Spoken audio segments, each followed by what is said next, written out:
Chapter 1: The Hunt. The salt-bitten wind of the West Sea rattled the shutters on Og's Island, but down Sunrise Lane the only sound was the scraping of boots on cobblestones. Pirate Captain Rhodes stood beneath a flickering lantern, balancing a massive machete across his shoulders. At his feet lay the prize of their latest raid, a weather-worn chest bound in iron, its hinges crying for oil. Rhodes spat into the dust and turned to his crew.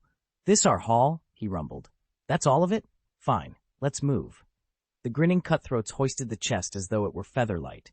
Rhodes nodded in satisfaction, then raised his voice. "All right, lads, strap in. Tonight we feast." He took 2 steps toward the alley's exit, but froze in his tracks. At the far end of the street, a lone figure leaned over an old parchment, oblivious to the pirate's approach. The young man wore a fur hat pulled low over dark hair. A flintlock pistol hung at his left hip. A slender dagger betrayed itself beneath his right coat tail. In his hands he held a yellowed scrap of paper that might have been a map or a letter. No one could tell at a glance. Rhodes narrowed his eyes. "Who are you?" he barked. His crew halted, hands drifting toward cutlasses. "This island's been picked clean. Civilians wouldn't dare show their faces at night. And here you are, standing in our path."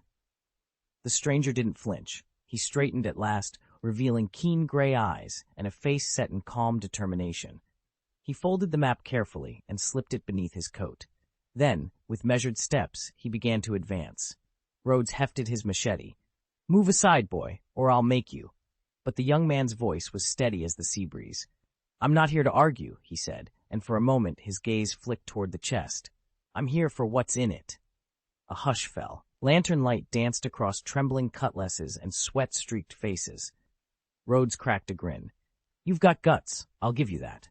But guts won't save you." From somewhere deep inside the pirate crew, a rogue laughed, loud and harsh.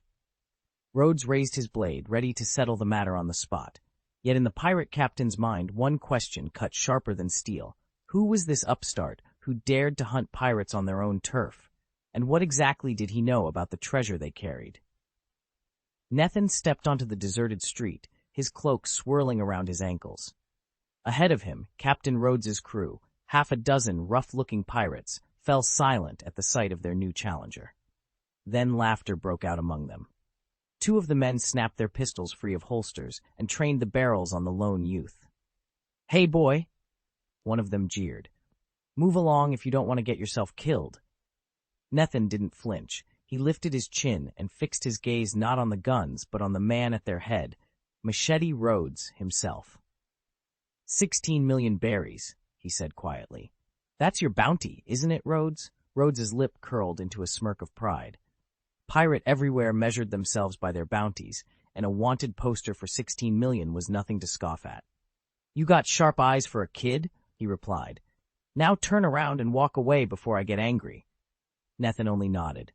From inside his coat, he withdrew a folded scrap of parchment and tossed it at Rhodes's feet. "Then I'll take that bounty," he said, voice calm as if ordering tea rather than declaring war. Before anyone could react, Nethan's hand darted to his hip. In one fluid motion, he drew his pistol, spun, and unleashed a deafening volley of 6 shots. The echoes rattled off the buildings as bullets tore into the cobblestones and into the startled pirates. Within seconds, Nethan had emptied his chamber, his eyes never wavering from Rhodes's. Nethan stood alone before the 12 pirates, their eyes wide with disbelief. In an instant, he drew his revolvers and fired 6 precise shots. 5 of the men crumpled to the sand. Only the 6th, aimed at their leader Rhodes, was deflected by the massive machete slung across his broad chest.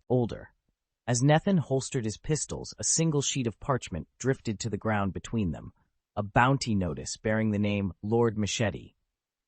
Rhodes's eyes flicked to the paper, too late to save his men. Rage contorted his face as he realized they'd all been marked. "Curse you," Rhodes bellowed. With a roar, he lunged forward, raising the machete high. The blade's arc sent a gust of wind racing toward Nethan, the steel singing as if eager to split him in 2. But Nethan didn't flinch. He calmly slid his pistols back into their holsters, folded his arms, and caught the machete's blade between his forearms. The impact shuddered up to his shoulders, yet he stood firm, unmoved. Rhodes paused, a sneer spreading over his lips. "You think you can hold my blade? This isn't just any machete. It's forged from an alloy so rare it's said to cut through stone. Nethin met his gaze without fear. Around them, the remaining pirates hesitated, unsure which man they now served, or if they could serve anyone at all. The blade was monstrously heavy, far beyond what an ordinary swordsman could hope to wield. Yet the moment Nethin's palm touched its cold steel, a strange, crackling energy flared to life. Before the pirate hunter, known as Ghost Hand Rhodes, could bring the machete down, it groaned and snapped, its straight edge twisting in on itself like molten metal, solidifying into a knotted helix. With that same force surging through his arm, Rhodes's scream split the air. The warped blade bit into his flesh, bones splintered, and sinew shredded as crimson arcs spat across the deck. Shredded fragments of blade, twisted bone, and gore rained at Nethin's feet. Rhodes collapsed to his knees, eyes glazed with horror. You're the pirate hunter, Ghost Hand Rhodes." His voice trembled between awe and desperation. Nethin allowed himself a faint, grim smile. "You guessed correctly, but I'm afraid there's no bounty for you." He drew the short sword slung at his hip and with a single fluid sweep severed Rhodes's head. It flew into the air, a fountain of blood arcing above the plank. At that instant, a crisp electronic ping sounded in Nethin's ear. Nethin, known across the Grand Line as the Machete, smiled as the chime sounded in his ear. On his display, the bounty flashed beneath his latest victory, 16,000 berries. Reward, plus 45 talent proficiency, plus 1 free talent point. Capturing a pirate with a 16 million berry price tag had never felt so good. Just a year ago, Nethin had been an intern in another world. Then, by some inexplicable twist of fate, he awakened in the One Piece universe with a talent system embedded in his mind. Every time he claimed a pirate's bounty, he earned proficiency and free talent points, and those bonuses had fueled his rapid rise. Today, even a high-level target carrying a 16 million berry bounty proved no challenge at all. He raised a hand. Instantly, 3 strange translucent trees appeared before him, visible only to his eyes. Each canopy bore a single word: life, general, battle. Life held all the miscellaneous skills: navigation, cooking, music. So far, Nethin had spent only a few points on sailing. General would grant support and utility abilities. Battle promised combat talents and weapon proficiencies. With his newly acquired point gleaming in his mind, Nethin paused to choose. Which path would he strengthen next? Nethin opened his talent interface and studied the general purpose tree. It was divided into 3 major enhancements: strength, agility, and endurance, alongside smaller skills like running, jumping, and flexibility. Activating a minor talent cost 1 talent point. A major talent required 2. So far, he'd only invested in 1 major skill: enhanced agility.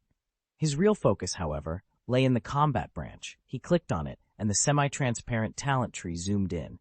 The main trunk split into dozens of branches, most of them shaded dull gray. Only a handful glowed gold. Those were the abilities he'd already unlocked. All the rest remained locked. At present, Han had activated just 3 combat talents: gunshots, proficiency 50, melee combat, proficiency 80, twisted fruit, proficiency 50. A proficiency of 50 denoted master rank, 100 would be control, and 200 the absolute ceiling. Though his arsenal was still limited, Nethin felt the familiar thrill of potential. Every locked branch in that tree represented a new edge he might claim in battle. Nethin no longer had to issue commands for firearms. His proficiency was more than sufficient.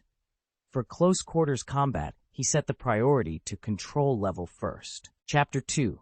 The Talent System. Nethin stared at his talent menu, where 2 combat skills, firearms proficiency and melee combat, gleamed under a muted interface. He had just gained 45 talent points. Without hesitation, he funneled 20 points into melee combat.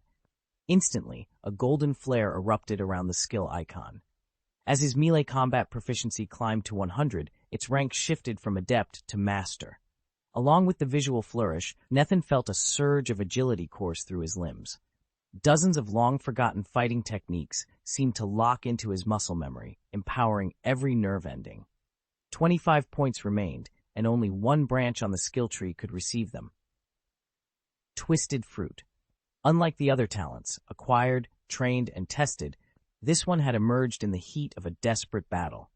Nethin had stumbled upon a strange devil fruit during a near-fatal ambush. Driven by instinct, he'd eaten it, and the next thing he knew, the system's combat tree sprouted a colossal limb labeled Twisted Fruit. He'd learned the basics in the chaos that followed. Whenever his skin or weapon made contact with any material, stone, even hardened wood, it would warp and contort as though it were soft clay. What he didn't know yet was the full extent of its power or its pitfalls. Investing points in an unknown ability was a gamble, but Nethan had little choice. He watched the cursor hover over Twisted Fruit and pressed Allocate All. The interface registered the final 25 points with a quiet chime. The Twisted Fruit branch glowed an iridescent purple, its roots branching deeper into the tree of combat skills. Nethan flexed his fingers experimentally, picturing the steel beam he'd encountered earlier. In his mind's eye, it twisted like a ribbon, and when he released the thought, the power pulsed within him, eager to obey. A thrill of anticipation coursed through Nethan.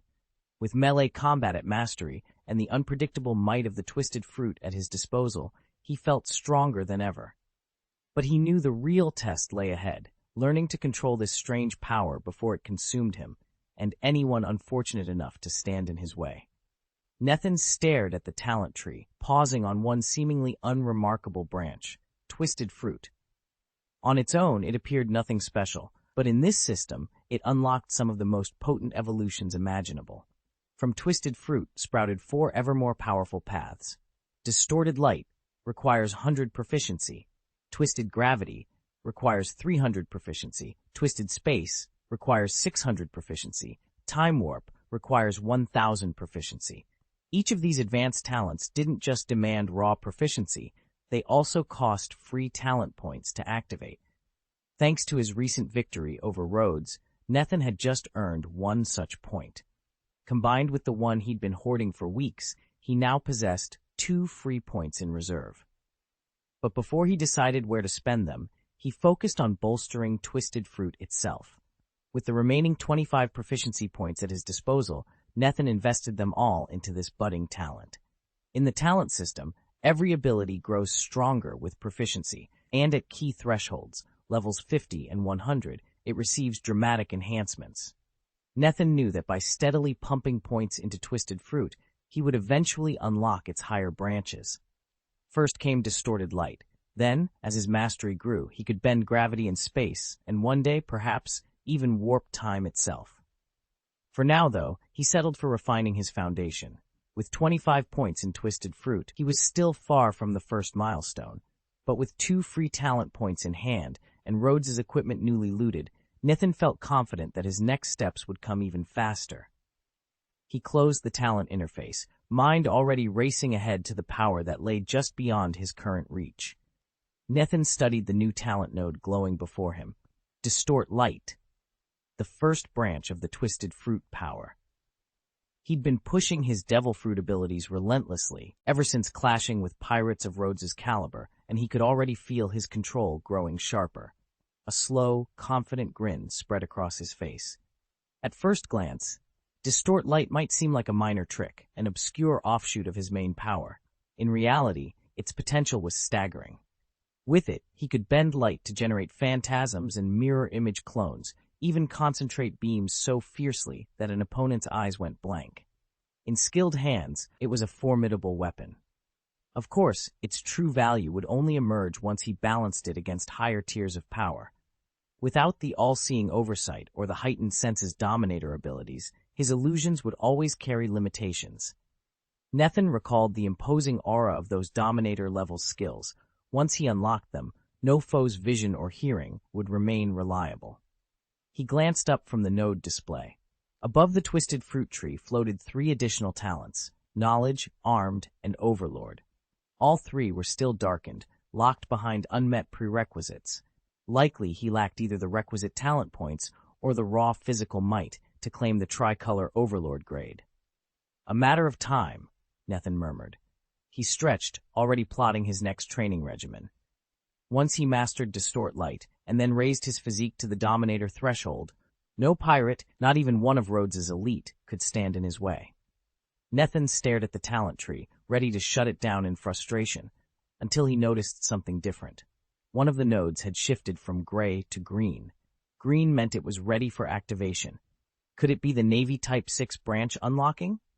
He scanned the 6 talents in that section: shaving, moonwalk, languid, iron block, paper painting, and finger gun. Only paper painting and shaving glowed emerald. The other 4 remained dark and inaccessible. He realized he must have pushed his melee combat specialization to the control tier, meeting the hidden requirements for those 2 skills. The rest, he suspected, would demand higher strength or the prior activation of other specific talents. Nethan leaned back and considered his options. Each activation would cost exactly 1 free talent point, and he had precisely 2 points available. On the surface, it seemed like a no-brainer to unlock both at once. But free talent points were a scarce commodity. They dropped only occasionally after pirate hunts, never guaranteed. If he committed them now, there was no telling when or if he'd see more. He tapped his finger against the desk, weighing risk versus reward. Shaving and paper painting could prove useful in the right hands. But would he regret spending his last points on them? The choice hung in the balance as the system's soft green light pulsed, urging him to decide. Nethan had spent the last 6 months hunting 4 or 5 notorious pirates, each with a 10 million berry bounty, but had only earned 2 free talent points in return. At last, he decided how to spend them. He would first unlock the 6th tier branch skill Flash Shave in his Navy Devil Fruit skill tree. Flash Shave was a high-speed movement technique. Its companion skill, Paper Art, specialized in evasive maneuvers. His plan was simple. If real danger appeared, he'd use Flash Shave to flee, and if that failed, he'd fall back on Paper Art. He even kept 1 talent point in reserve, just in case his Devil Fruit proficiency outpaced his available branch skills. With that settled, Nethan assigned one of his spare points to the Emerald Flash Shave branch. The skill icon blinked, then glowed gold, and a rushing tide of energy flooded his veins. He shut his eyes, braced himself, and felt as though his mind were being compressed and honed. Though only seconds passed, it felt like 3 months of relentless training for his body and reflexes. When Nethan opened his eyes, the steps and form of Flash Shave were etched into his muscles and memory. He inhaled deeply and struck. In an instant, he vanished from sight, reappearing as a streak tearing through the world at impossible speed. Nethan's movements were too fast for ordinary eyes to follow.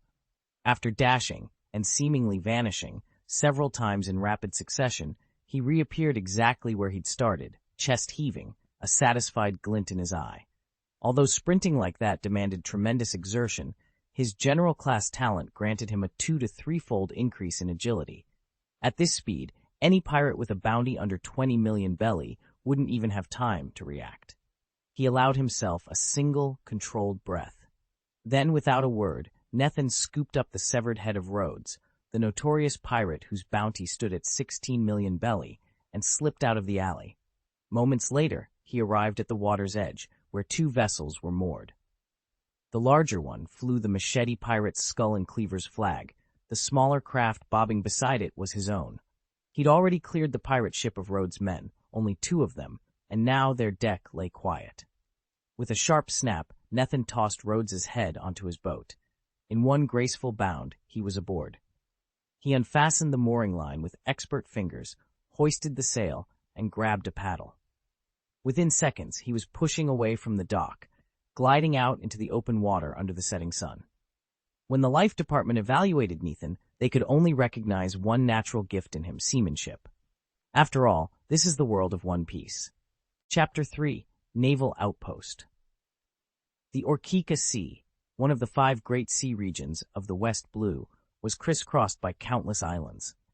Though it fell under the West Blue's jurisdiction, pirate activity here far outstripped that of the East Blue. The highest bounty in these waters had climbed to 35 million berries, and those wanted for over 120 million could be counted on one hand. Yet despite the danger, 4 pirates boasting bounties above 10 million had already met their end at Nethan's hands. A decade had passed since the golden age of pirates began. The 4 emperors and the Shichibukai had each carved out their domains, but the world government's navy remained decentralized, its power diluted across multiple naval branches. Nethan had no illusions about challenging the emperors or dismantling the Shichibukai just yet. let alone taking on the legendary 5 elders of the Navy. After 12 hours at full sail, Nethin's ship dropped anchor before a tiny island crowned with a single town. Here stood the nearest naval outpost, modest but buzzing with activity. Crews in crisp uniforms patrolled the docks, dispatching orders and inspecting arriving vessels. For Nethin, known in these waters as Ghost Hand, this was familiar ground. With a nod to his crew, he tightened his coat against the salt wind and stepped ashore, ready to pursue his next lead. When Nethin stepped onto the pier, every face in the little port went pale. Mothers scooped up their children and darted back into their homes. Shopkeepers bolted their doors. Pirate hunters weren't exactly heroes in most people's eyes. They were mercenaries, after all, chasing bounties rather than justice. But Nethin didn't care about their whispers or their scorn. He hated pirates, and he hated the navy that chased them almost as much. Pirates roamed the seas with no allegiance, flitting from cove to cove as the royal fleet gave chase. Those sailors, bound by rigid orders, could be every bit as corrupt as the outlaws they hunted. To Nethin, the Navy's fallen officers were far more loathsome than any pirate lord. He'd chosen the life of a pirate hunter because it required no loyalty to a crown and no tolerance for dishonesty. His reputation, the Ghost Hand, was built on swift justice and an even swifter blade. News of his arrival spread through the naval garrison like wildfire. Recruits snapped to attention. Seasoned officers wiped sweat from their brows at the very mention of his name. When Nethin strolled into the hall holding a freshly severed head, the room went deathly quiet. Minutes later, Colonel Moby, Supreme Commander of the naval station, entered, his long cloak bearing the word "Justice" stitched across the back. He stopped in the doorway, chin raised, and asked coolly, "Who's the next pirate to fall today?" Colonel Moby sat behind his desk, his face dark with frustration.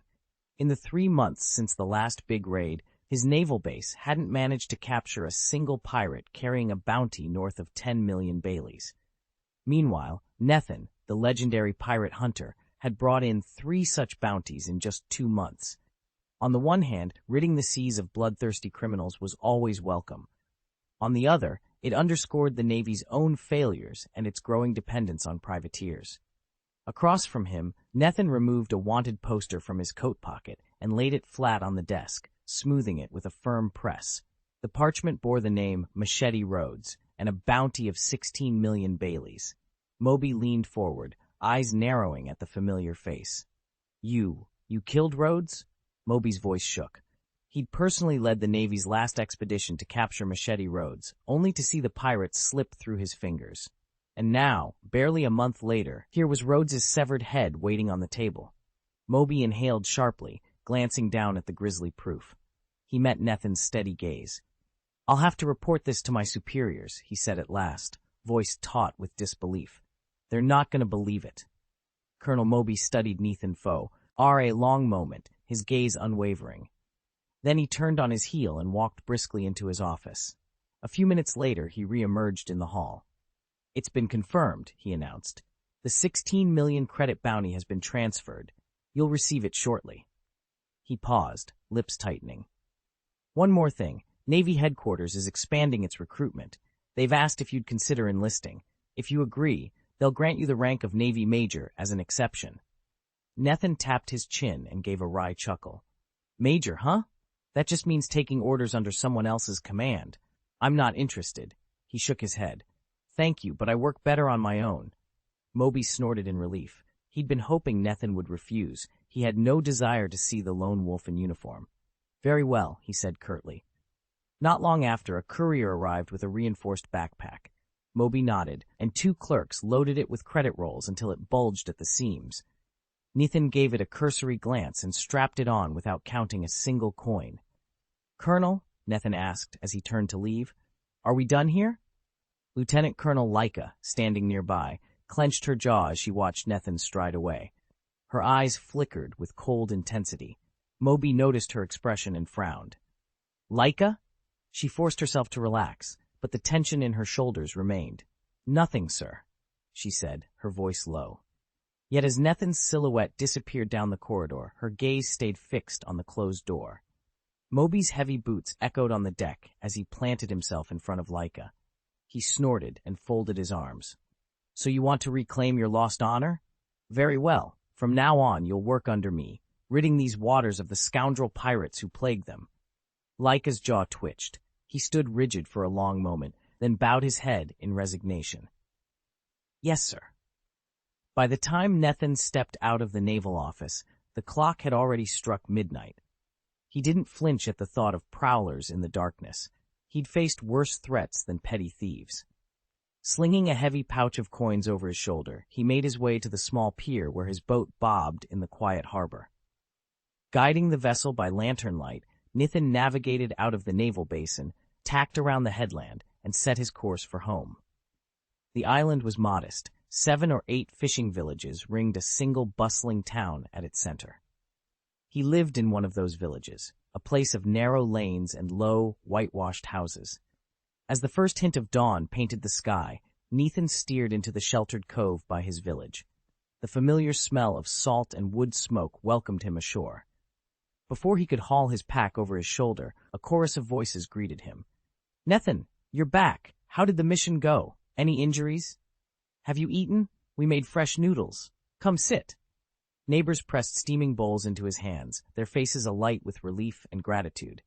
A few months earlier, pirates had stormed this very village. It was Nithin who'd stood against them, his blade flashing, his courage unyielding, driving the invaders away and rescuing a trapped child. Since then, the islanders had looked on him not just as one of their own, but as their savior. And now, as he lifted the first fragrant swirl of noodles to his lips, Nethan realized how much he'd missed this place, and how honored he felt to be welcomed home. Nethan waved cheerfully to the townsfolk as he strolled through the village, then returned to his modest home. He tossed his backpack, heavy with the day's earnings, onto the bed and collapsed into a deep sleep that didn't end until mid-afternoon. Rubbing the last vestiges of slumber from his eyes, Nethan sat up and began counting his winnings. 40 million berries, and still growing. That was more than enough to purchase a respectable ship, but without a capable crew, what good would a vessel be? He leaned forward, elbows on his knees, and considered his options. Nico Robin was currently hiding somewhere on this island, tucked away, in the secret underground intelligence facility beneath the city. In terms of skill, knowledge, and composure, she would make an ideal first mate, except for one glaring problem, her 79 million berry bounty. More to the point, her power level still fell well short of those feared as emperors of the sea. If Robin joined his crew now, they'd be nothing more than a target for both the Navy and the world government. Shaking his head to clear the tangled thoughts, Nethan pushed himself to his feet. He needed to eat, then train. Physical conditioning wouldn't raise his latent talents, but it would strengthen the only thing he truly owned in this world, his body. And that, he decided, was just as important. He was still physically weak, which meant there was plenty of room for improvement. Chapter 4. The Pot Falls from the Sky.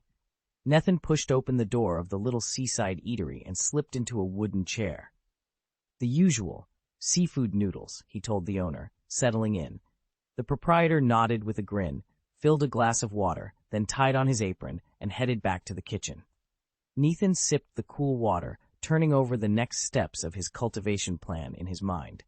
Just as he was mapping out his strategy, the clatter of boots and shouting drifted in from the street. He looked up to see half a dozen naval officers storming down the road, muskets at the ready and steel swords gleaming at their sides. They spread out, scanning every doorway and alleyway. Pirates in town? Nethan frowned. He'd heard rumors of trouble on these shores, but nothing had ever come this close.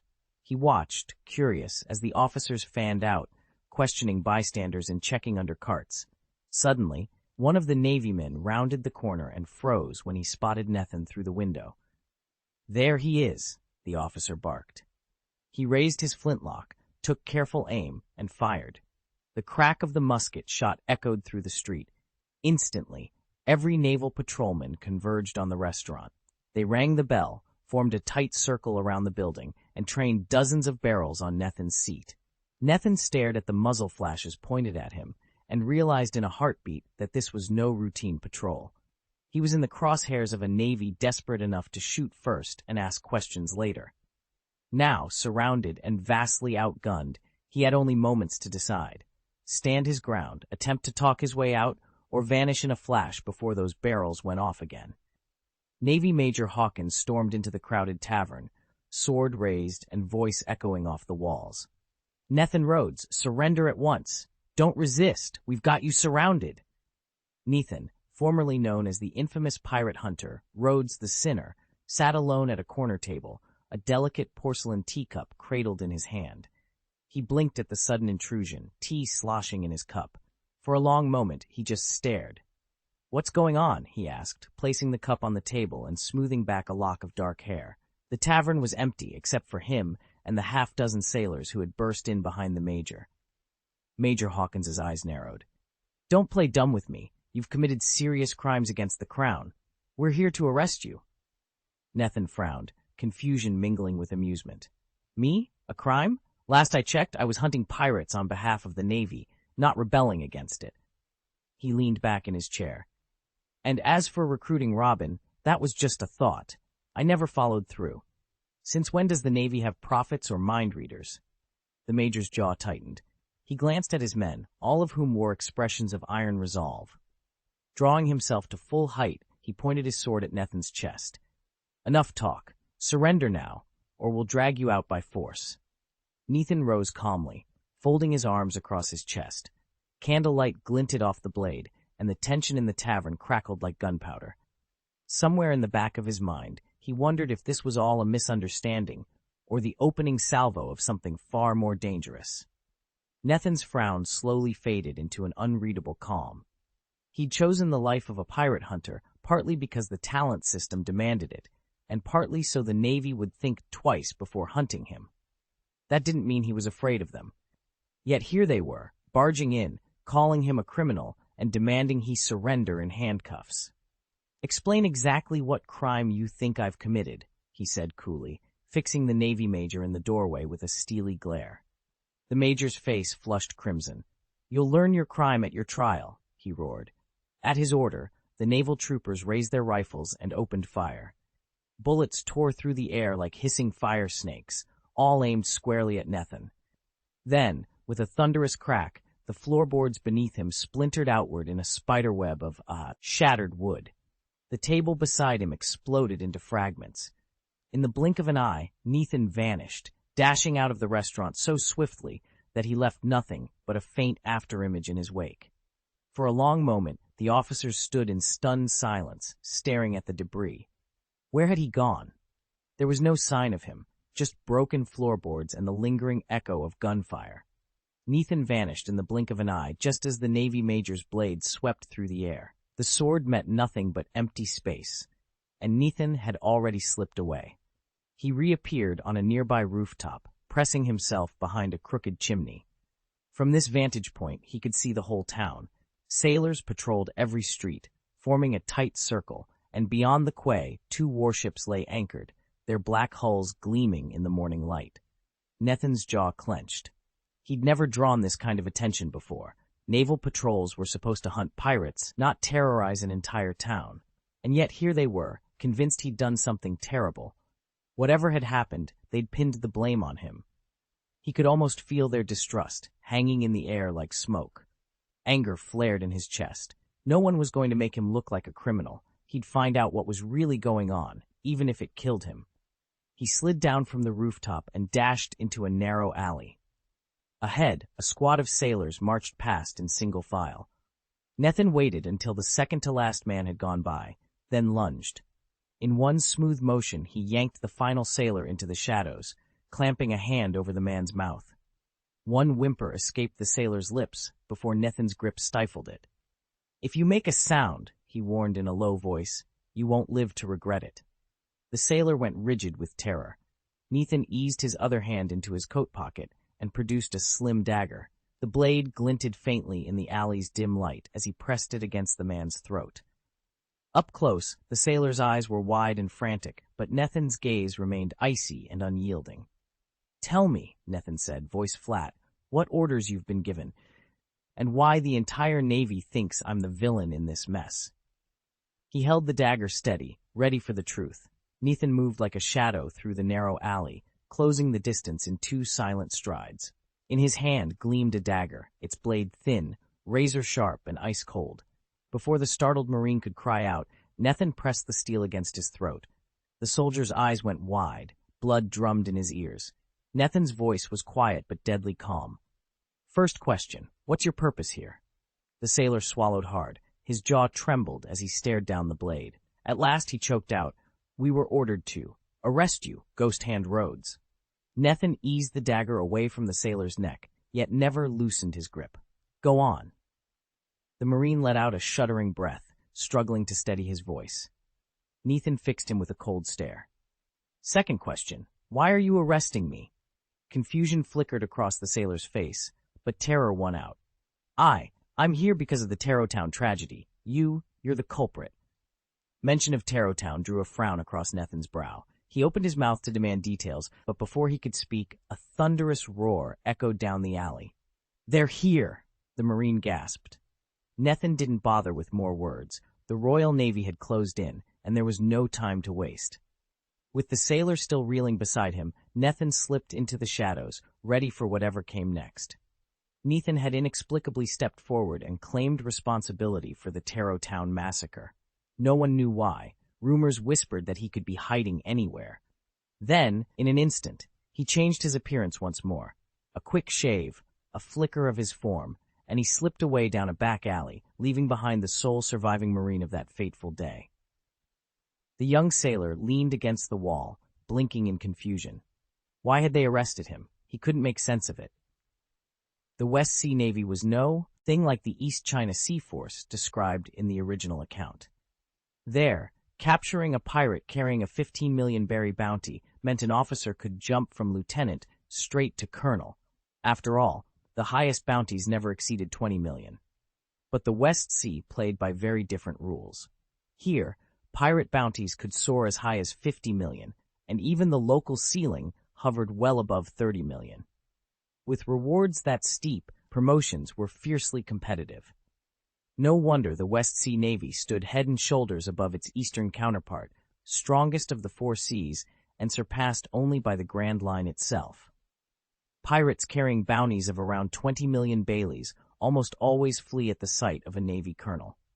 Their odds of escaping are high. Victory is virtually impossible, since every colonel has already captured at least 3 pirates at that level. Thousands have tried and failed. But once Rhodes spotted Nethan's knack for shaving, his power leapt well beyond that of the typical 30 million bailey pirate.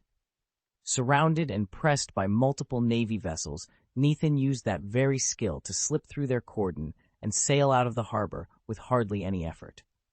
Chapter 5. Underground Intelligence Organization.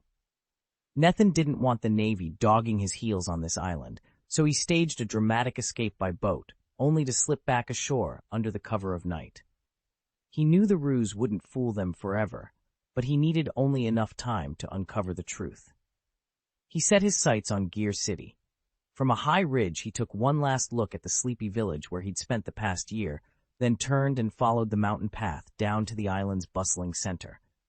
Rumor held that an underground intelligence network operated there. In fact, Nethan had traced most of the pirate leads he'd hunted through their covert channels. 2 hours and a steady climb later, he arrived in Gear City's narrow, lamp-lit streets. He wore a leather hat pulled low over his brow, enough to conceal his face in shadow, but not so much that he drew attention. The townspeople barely glanced at him. Clearly, the scandal in Tomo Town hadn't reached this quarter. Yet Nethan's priorities lay beyond that remote outpost. Someone had orchestrated his downfall and manipulated the Navy into branding him a fugitive. He would find out who and why, and he wouldn't stop until he held the strings master. Nethan strode toward the discreet back entrance of the Underground Intelligence Agency when, out of nowhere, newspapers began to flutter down around him like oversized snowflakes. Curious citizens darted forward, snatching up the sheets and crowding around each other, eyes wide. Unbelievable.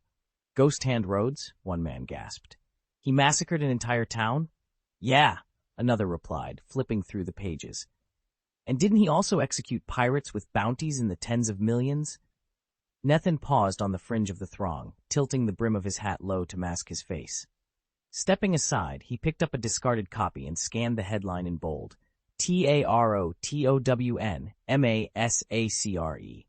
The article went on to say that the once peaceful village of just 70-odd souls had been looted, slaughtered, and burned to the ground overnight, and that the Navy's thorough investigation pointed the finger squarely at the notorious pirate hunter known only as Ghost Hand Rhodes. A flash of anger ignited behind Nethin's eyes. Around him, murmurs swelled. Pirate hunters, in the end, are just like pirates, only after the money. Clutching the paper under his arm, Nethin straightened his shoulders. Rumors or not, he had a job to do, one that wouldn't be derailed by gossip about a ghostly killer. Rhodes flipped through the newspaper, frowning at the headline. "This sort of thing happens all the time," he muttered. "Let's hope the Navy nabs him soon." He tightened his grip on the paper until it crumpled, then turned into a narrow alley and tossed the wrecked sheet into a battered trash bin. A few blocks later, he paused outside a small, dimly lit tavern. Inside, the only soul was the yawning barkeep behind the counter. Moments later, Nethin stepped through the door. He gave the proprietor a quick, polite nod, but said nothing, passing through the main room toward the rear. There, he pushed open a heavy door and descended a cramped stone staircase. The steps were barely wide enough to squeeze through, yet they led to a surprising sight, a spacious, elegantly furnished lounge. Polished mahogany tables gleamed under hanging lanterns, and plush chairs were neatly arranged, giving the hidden chamber the air of a high-end club. From one corner, a hushed murmur rose among the patrons. "Big news tonight," someone whispered. "Ghost Hand Rhodes, heard he just cleaned house. One less rival to worry about. And mark my words, the Navy's bounty board will light up with his name. 20 million Baileys, at least." Nethin allowed himself a small, satisfied smile. In this game, every move mattered, and the real prize was just within reach. Several pirate hunters were lounging on sofas, newspapers spread out before them as they exchanged gossip about the latest bounties. Then Rhodes descended from the gallery above, and right behind him strode Nethin. The instant the others spotted him, their chatter died. A few sneered openly, some tugged at their lips in forced grins, and a handful shifted uneasily in their seats. Not one dared to break the sudden hush. Nethin himself showed no anger, only a steady, almost serene composure, despite the pounding of his heart. He swept his gaze across the silent hall, as if weighing each man's reaction without concern. The tension was palpable. Admittedly, he was in a tight spot. The Navy had already issued a fresh warrant, and any one of these hunters could turn him in for a hefty reward. Yet that danger did little to tarnish the respect he commanded here. Most pirate hunters worked in packs, targeting small fry with bounties under 10 million. Even a 10 million-plus prize was rare, a cause for celebration. But Rhodes and Nethin had shattered that mold. Operating alone, they'd felled one high-value pirate after another, each haul topping 10 million, some nearing 20. Their track record was unrivaled. In both the Pirate Hunters Guild and the shadowy underworld beyond, raw power equaled prestige, and Nethin's reputation was firmly at the summit. Everyone in the main hall could tell that Rhodes was in a foul mood. A hush fell over the assembled agents the moment he arrived, and stayed. No one dared speak. After a long, charged silence, Nethin shifted his gaze away from the group and strode straight to the far end of the room. He pushed open a heavy door and slipped inside. Only once that door had clicked shut did the conversation slowly pick up again.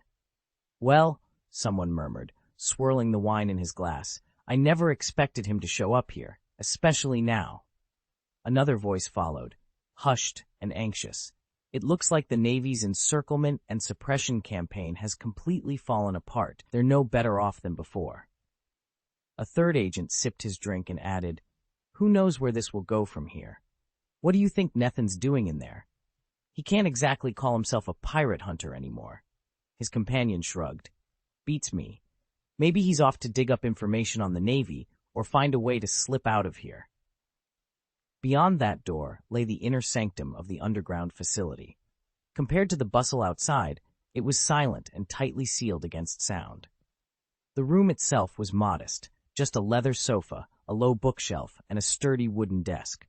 Behind it sat a broad-shouldered man in his 40s, his thick beard flecked with gray and a lit cigar pinched between his fingers. This was Tren, the head of the Covert Intelligence Network. He leaned back in his chair, eyes fixed on Nethan as the newcomer stepped across the threshold. Nethan pushed open the door to the dimly lit safe house.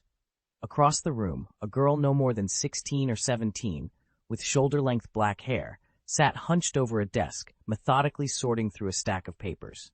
Her brow was furrowed, as though each page summoned a memory she couldn't afford to lose. Despite her youthful appearance, Nethan recognized her instantly. Nico Robin, the Devil's Daughter of legend, now forced to survive in the underworld's shadows.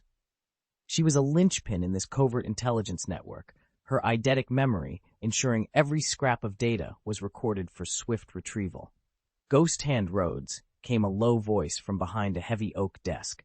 Tron leaned back in his chair, one booted foot resting casually on the edge. A half-smoked cigar glowed between his fingers as he exhaled a lazy plume of smoke. "I didn't expect you here at, what is it, this inopportune hour?" Nethan closed the door and folded his arms, meeting Tron's gaze without flinching. "You know why I'm here. You know exactly what I need."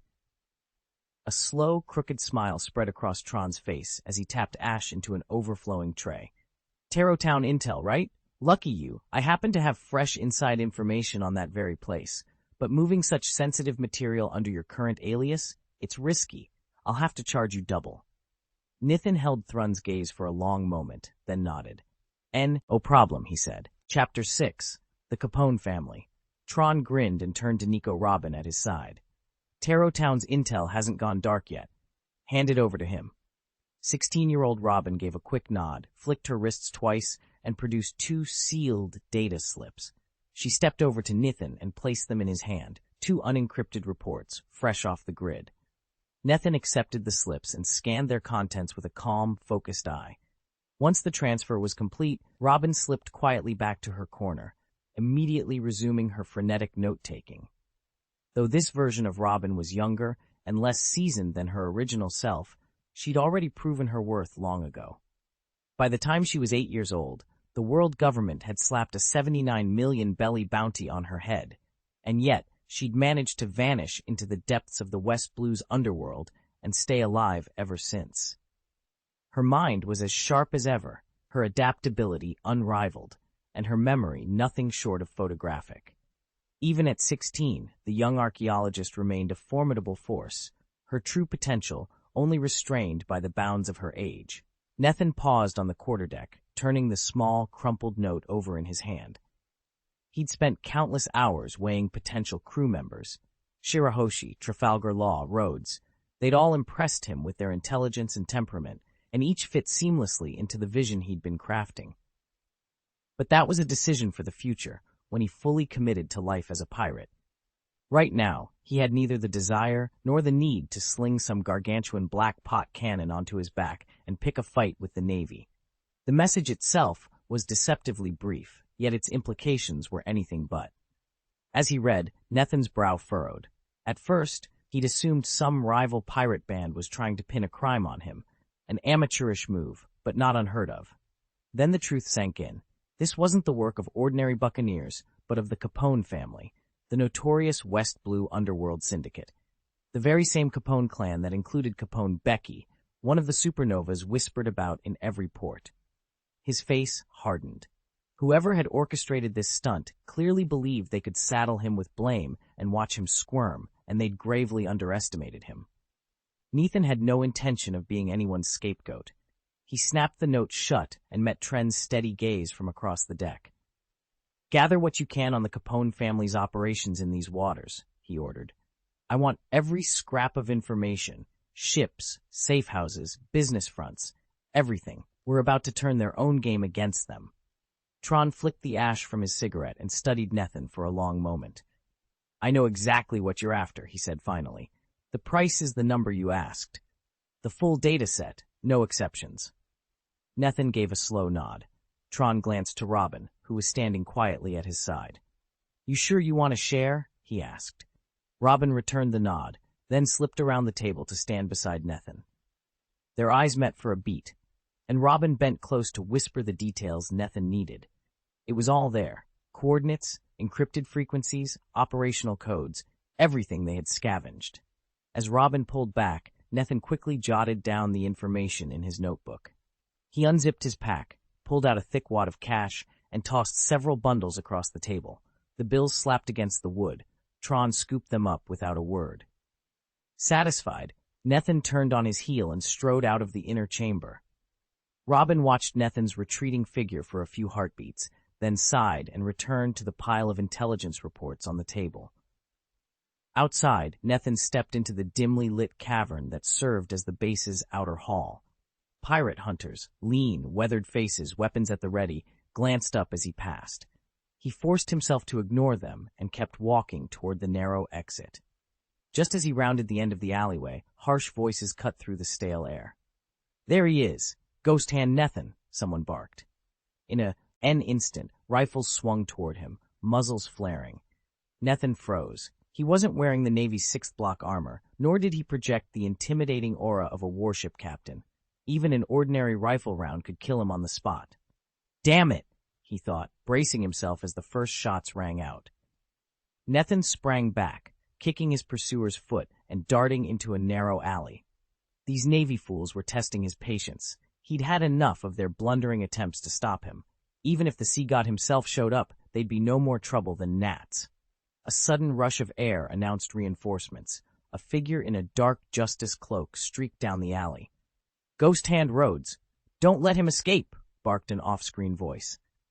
Rhodes was a lieutenant colonel from the nearby base, famous for hauling in an 18 million berry pirate and wielding the Navy's deadly 6-style slash. Nethan let a wry smile flicker across his face. Same rank, different fleets, and worlds apart in power. East Blue officers barely managed pirates with 10 million berry bounties. Out here on the Grand Line, lieutenant colonels often boasted devil fruit abilities that made them truly dangerous. With a bestial roar, Rhodes closed the gap in an instant. Planting his boot, he surged forward and unleashed a brutal punch straight into Nethan's back, the impact rattling the air around them. Nethan braced himself. This chase was about to get a lot more interesting. Nethan whirled around in impatience and drove his fist straight into the Marine lieutenant colonel's chest. "I've got better things to do than deal with your Navy. Move aside." Boom! Their blows collided. The colonel, already outmatched in strength, felt his arm go numb and staggered back 2 steps. Without pausing, Nethan swept his arm sideways at the alley wall. The masonry creaked and warped, then collapsed inward in a furious rush of stone and dust hurtling toward the colonel. The lieutenant colonel's eyes snapped wide. He tumbled clear of the rubble, and when he scrambled to his feet, Nethan had vanished. A devil fruit user who bends walls to his will, no wonder they call him Ghost Hand. Staring at the twisted wreckage and recalling the force of that punch, the colonel broke out in a cold sweat.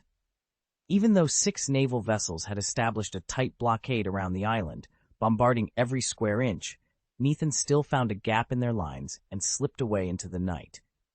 Nethan's own ship was gone, so he had no choice but to charter a small launch. After haggling, finally throwing down hundreds of thousands of Baileys, he set out from the island. As they steamed away, Robin briefed him on everything they'd learned. The Capone family's underworld network in these waters was mapped down to the last cove. Their stronghold lay on Hague Island, barely 2 days' sail from Rhodes. He'd been to Hague before, back when he was hunting pirates. The place wasn't unfamiliar, and with the Navy stretched thin across the sea, they weren't likely to tail him this time either. Even if they wanted to lock onto his trail, the ocean's too vast. If the Navy could track every rogue captain like that, no pirate would ever slip through their fingers. Still, something happened en route that unsettled him more than any warship. A messenger bird, trained to carry newspapers, swooped down and dropped onto the deck. Curious, Nethan bought a copy, only to find himself staring at a headline and bounty listing in bold print. Wanted, Nethan, 22 million Baileys reward. The Navy didn't waste any time. Now his reflection stared back at him from every port and every enemy ship on the horizon. Nethan had spent months hunting pirates for Rhodes, poring over every bounty list the Navy printed, and now, to his dismay, he held one of his own. Being branded an outlaw and hunted across the seas was the last thing he ever wanted. Even if he managed to topple the Capone gang and deliver their crimes straight into the Navy's hands, Would they ever lift the price on his head? The thought darkened his mood until he could rudely bear it. Taking a steadying breath, he reminded himself of his only course. He had to press on to Hague Town. Anything else would be a betrayal of his own limits, and of the law he once served. Chapter 7. If there is no other choice. Hague Town looked like any other sleepy coastal settlement, but its residents lived in constant fear. The Capone Syndicate held the town in its iron grip, colluding with local officials and even high-ranking naval officers. Murder and arson were so commonplace that naval patrols, when they did show up, conducted nothing more than a cursory inspection before moving on. At the heart of the town stood a deceptively plain building. Inside, however, its marble floors and crystal chandeliers spoke of wealth and power. In the grand hall on the top floor, Lecky Capone, a burly man in a perfectly tailored black suit, sat behind an ornate desk. He scanned the latest intelligence report with a scowl of contempt. Even the Navy's grandest show of force had failed to capture a single pirate hunter. Beside him, his aide, also dressed in black, his thin-rimmed glasses catching the chandelier's light, spoke in a low, measured tone. "Boss, the strength of this so-called ghost hand Rhodes is beyond what we expected. Do you think he's going to get involved with our operations? And if he does, what then?" Lecky lounged in the great hall, swirling a glass of crimson wine.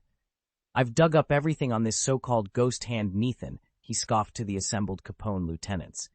"He's always worked alone, and still wreaks havoc wherever he goes. Even if we matched our troops against the Navy division, we'd come out on top." He raised the glass to his lips with a disdainful grin. But before he could sip, the entire building shuddered violently. A deep rumble followed, and Lecky's wine sloshed over the rim, soaking his pristine suit. With a roar of frustration, he slammed the glass down. "What in God's name?" He leapt to his feet, eyes blazing. At that moment, a panting gangster burst through the side door, face ashen. "Boss, sir, it's bad. Someone just forced their way in." The grand hall fell deathly silent. A chambermaid, silk scarf in hand, froze mid-motion, terror in her eyes. Lecky's fists clenched. "Who is it? The Navy? That scum from the Dopper gang? We had zero warning." The man swallowed hard, voice shaking. "No, it isn't them. It's the ghost hand Nethan. He came alone." Shock rippled through the room as Lecky stared at the intruder's name. Alone, unstoppable, and now at their very doorstep. Lecky's eyes went wide. "Ghost hand Rhodes? He came all the way here by himself? What were you thinking? Don't go off and get yourself killed." Before he could finish, a thunderous crash shook the room.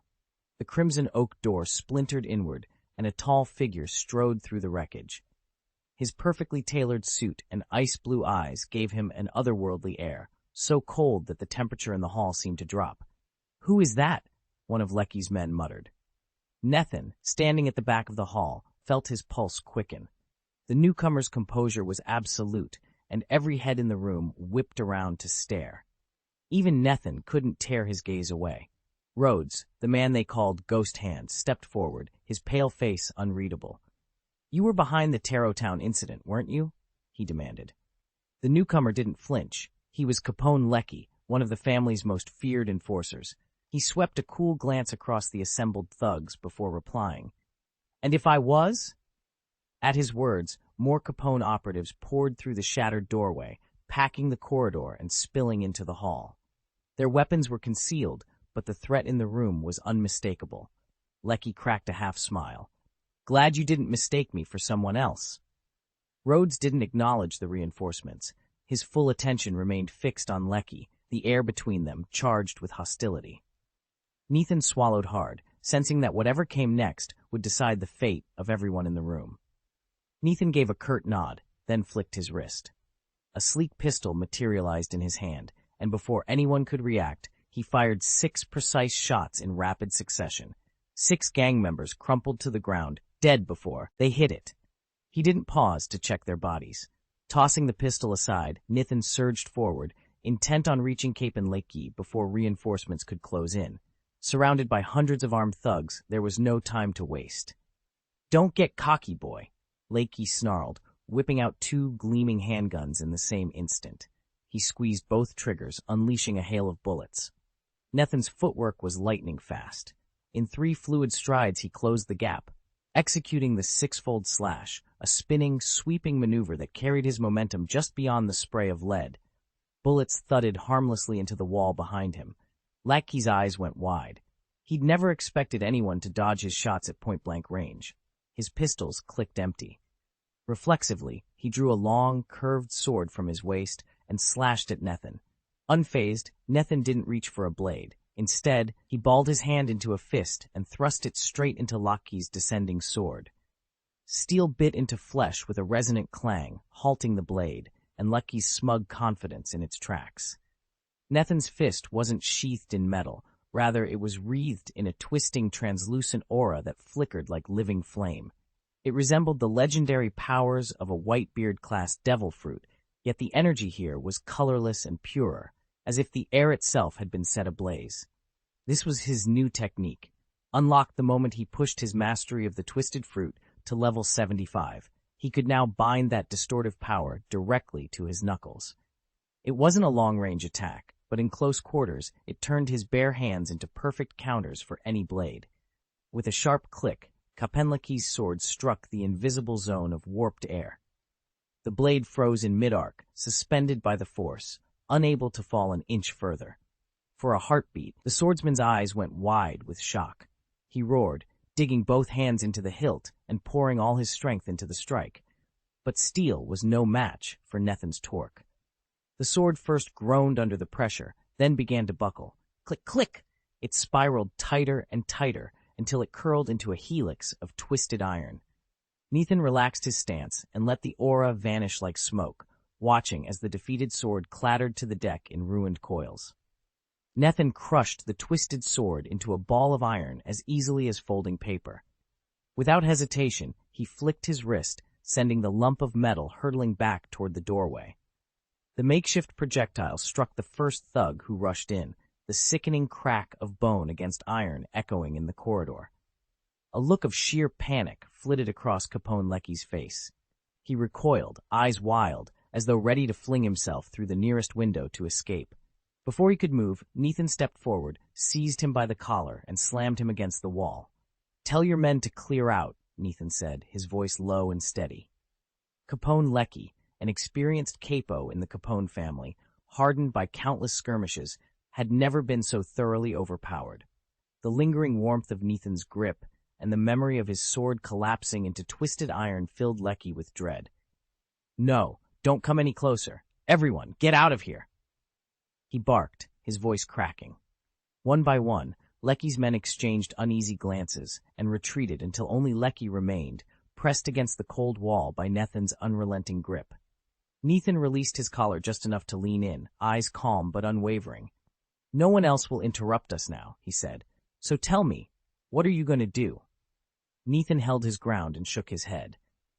"I'm not interested in your bribe," he said steadily.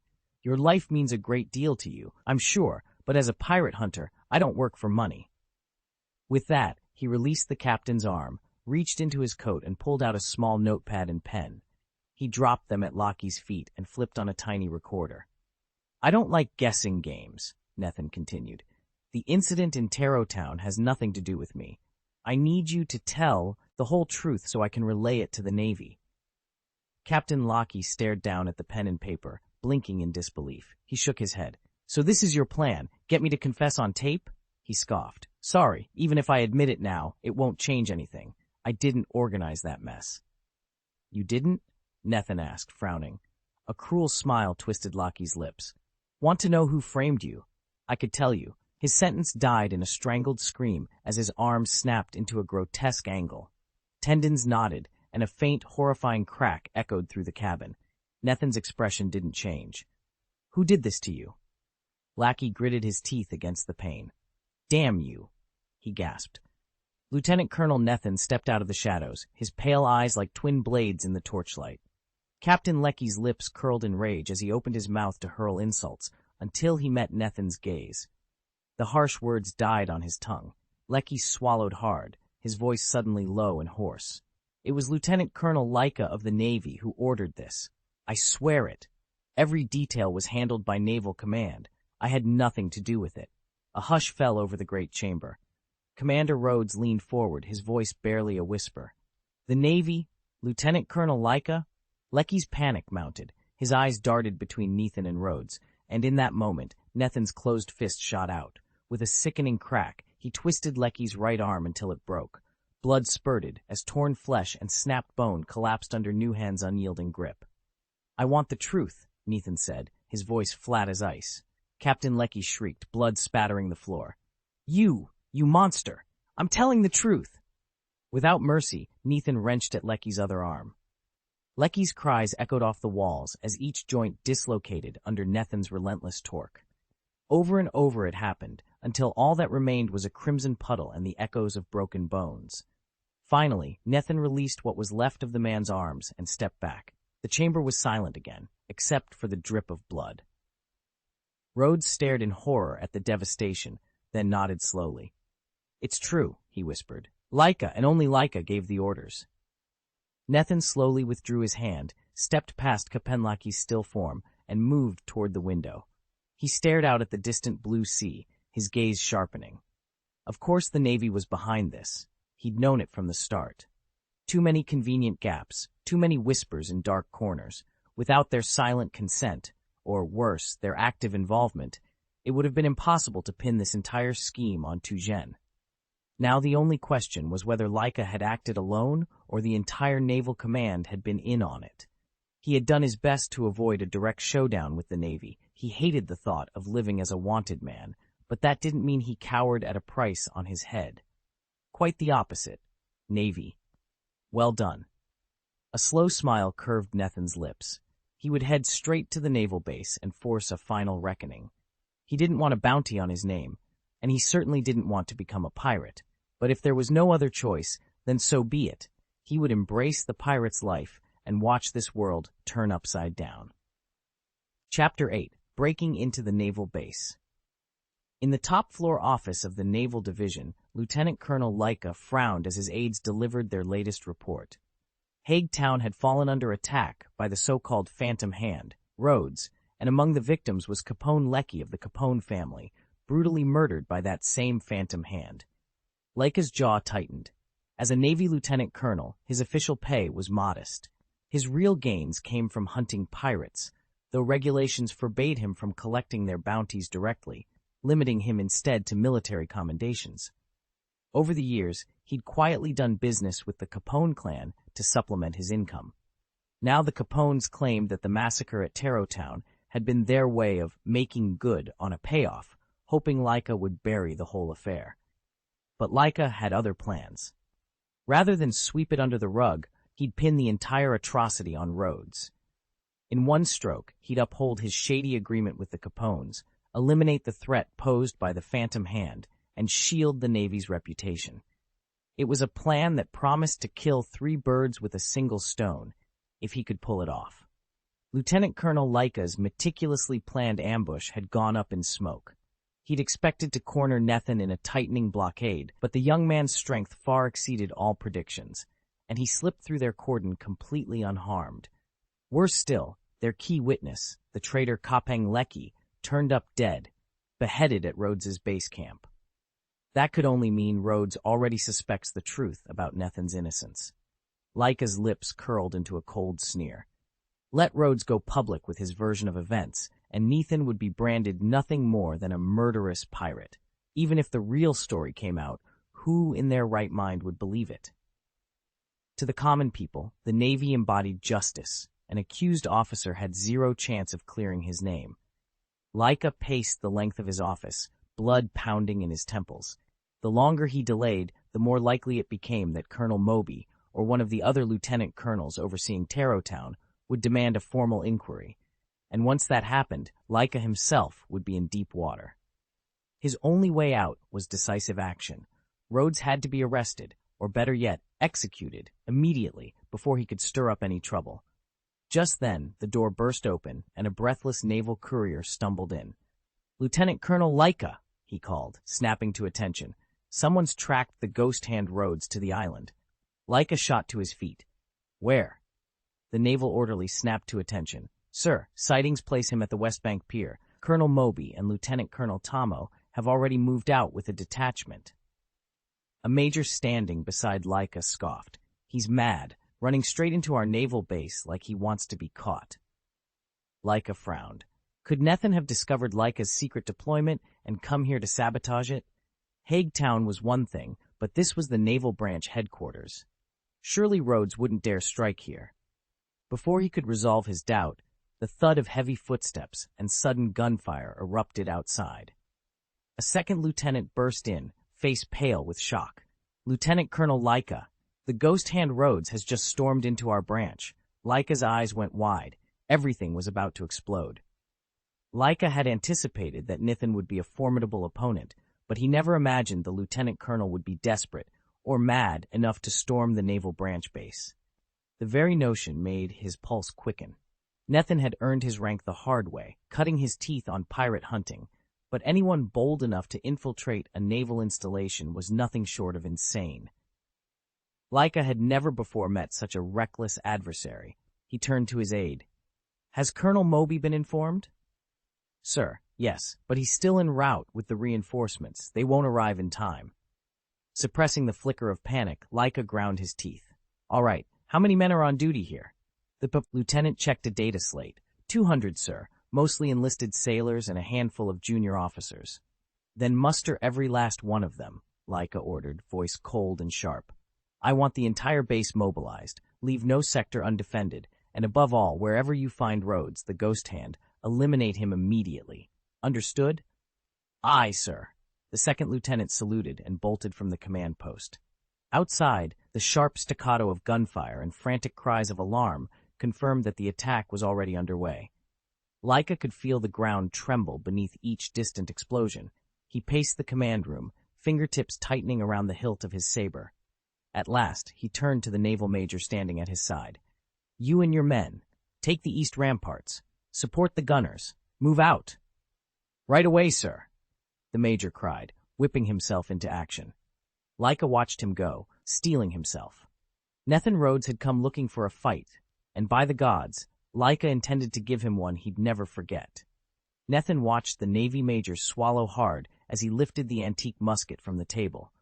The major's hand trembled slightly when he pushed the heavy door open, but the moment it swung inward, the frame warped violently, and a thunderous crack ripped through the room.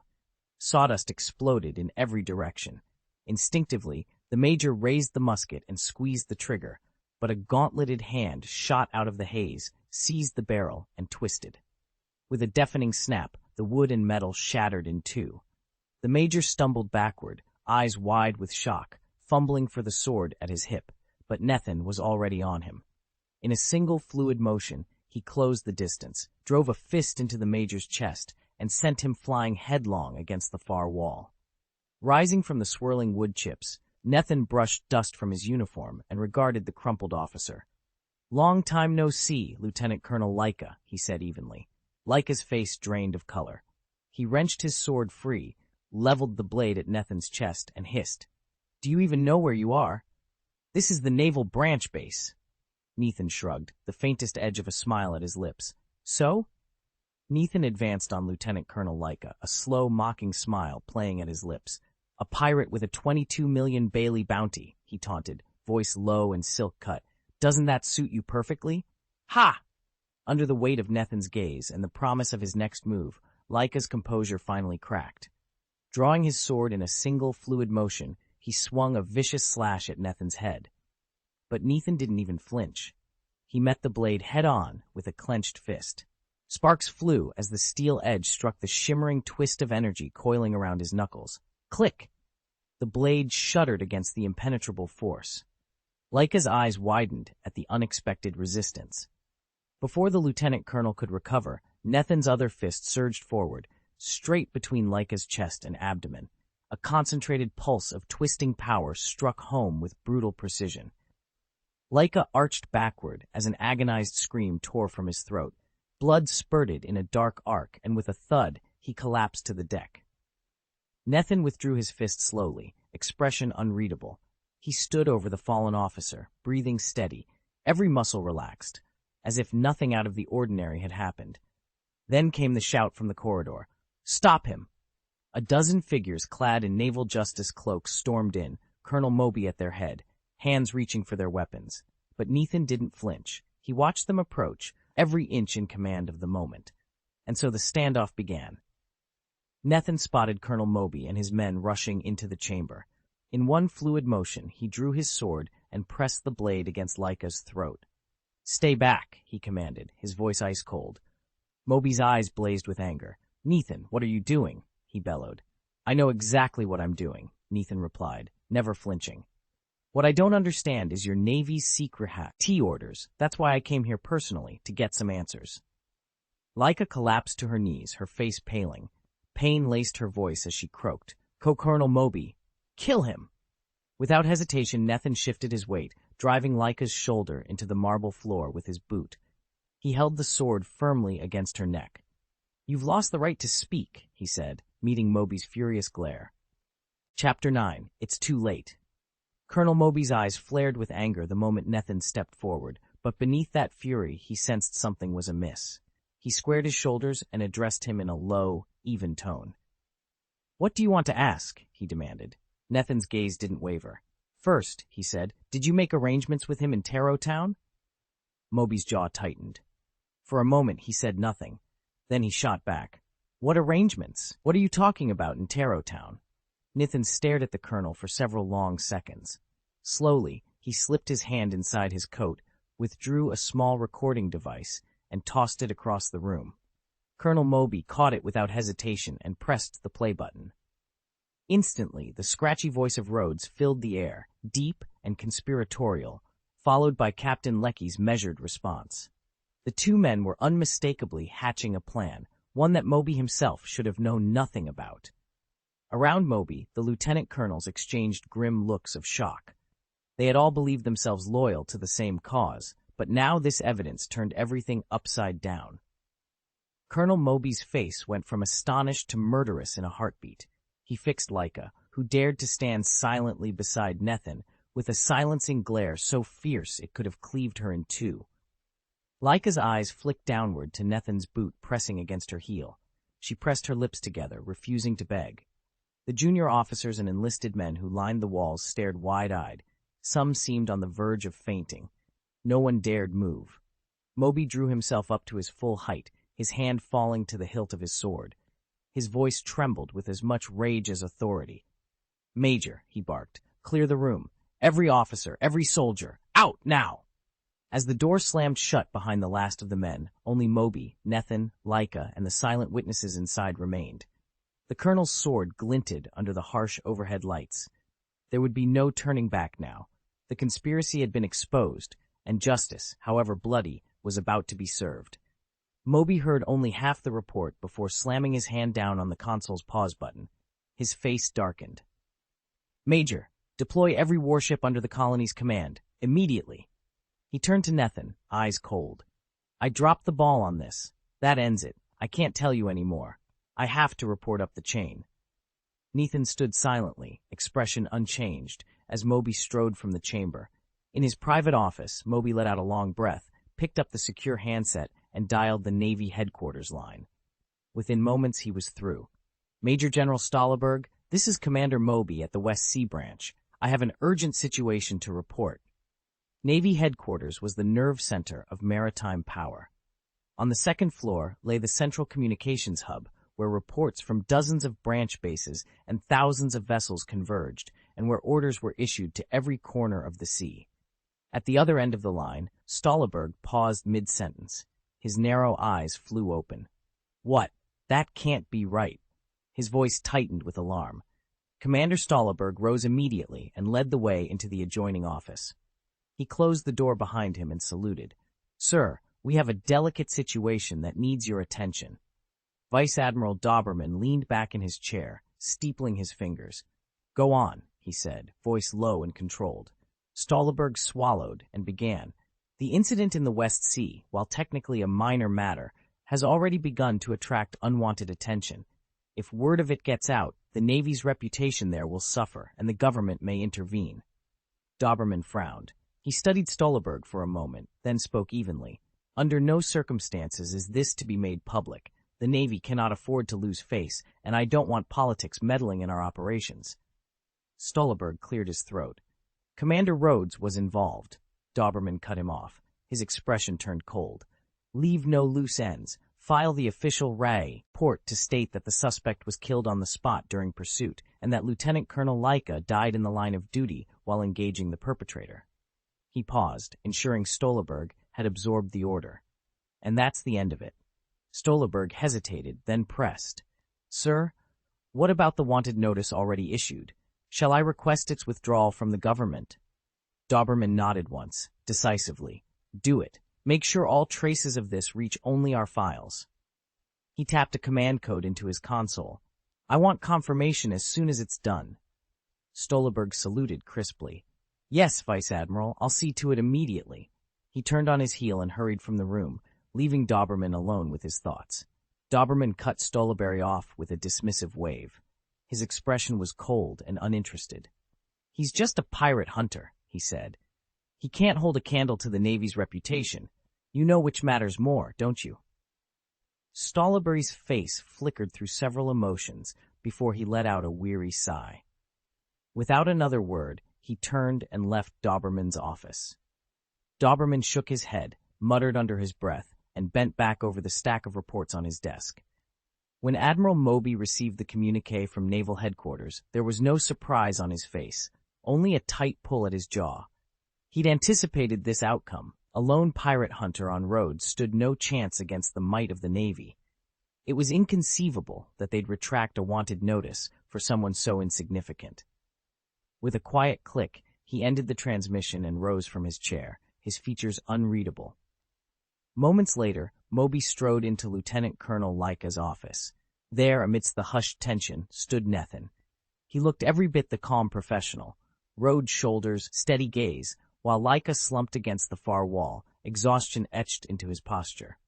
The other lieutenant colonels hovered nearby, exchanging uneasy glances as if none dared speak first.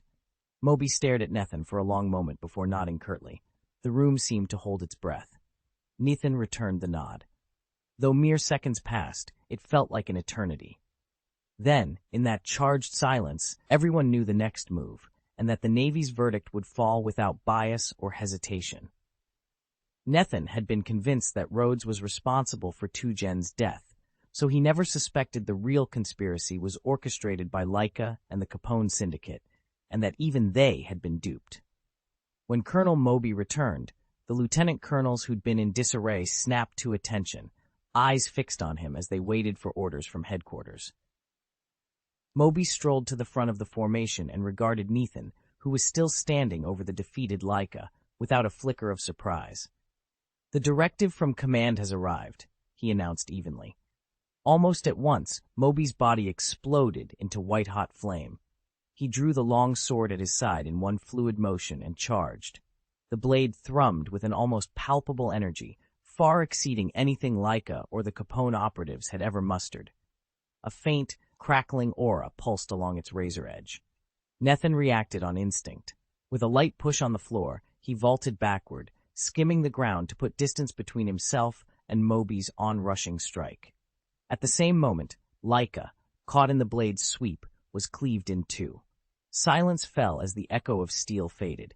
All eyes turned from the severed body to the flaming form of Colonel Moby, waiting to see what would come next. Lieutenant Colonel Moby's announcement hung in the air like a death sentence. Around him, the other lieutenant colonels sat frozen, their faces pale. "Moby, Colonel?" one of them finally whispered. But Moby's sword was already sweeping toward Nethin. With a graceful sidestep, Nethin let the blade slice past empty air. He didn't counterattack. He had more important business to take care of. "By order of Navy Headquarters," Moby called out, voice cold and unyielding, "everyone involved in this matter is to be executed." A hush fell over the room. The lieutenants exchanged uneasy glances. Nethin wasn't a murderer, just a pirate hunter who'd unwittingly exposed a conspiracy. Yet here was the Navy and the government, wiping their hands clean with a dozen death warrants. Nethin leaned against the far wall, arms folded. A slow, mocking smile curved the corners of his mouth. His eyes glinted. In that instant, every officer in the chamber felt a shiver run down their spine. "Very well," Nethin said softly. He pushed off the wall and strode forward. "If that's the Navy's decision, then from this moment on I embrace the title of pirate." Moby's nostrils flared. He squared his shoulders and leveled his gaze at Nathan. "You won't leave here alive," he promised. "And Laika, the one who set you up, will join you in the grave. May you both rest in peace." Before anyone could react, Moby lunged. His long sword descended in a blinding arc. "Rainstorm slash!" he roared, and the room erupted in flashing steel and thunderous impact. Moby's blade whipped in a furious storm of sword energy, hammering on all sides as he drove Nathan back against the wall. There was no room to dodge, no chance to retreat. The next cut would be the killing blow. Yet Nathan showed no fear. With his back pressed to the cold stone, he tilted his body as if it were nothing more than paper in the wind, drifting effortlessly away from each of Moby's slashes. The crackling sword energy tore past him and yet never found its mark.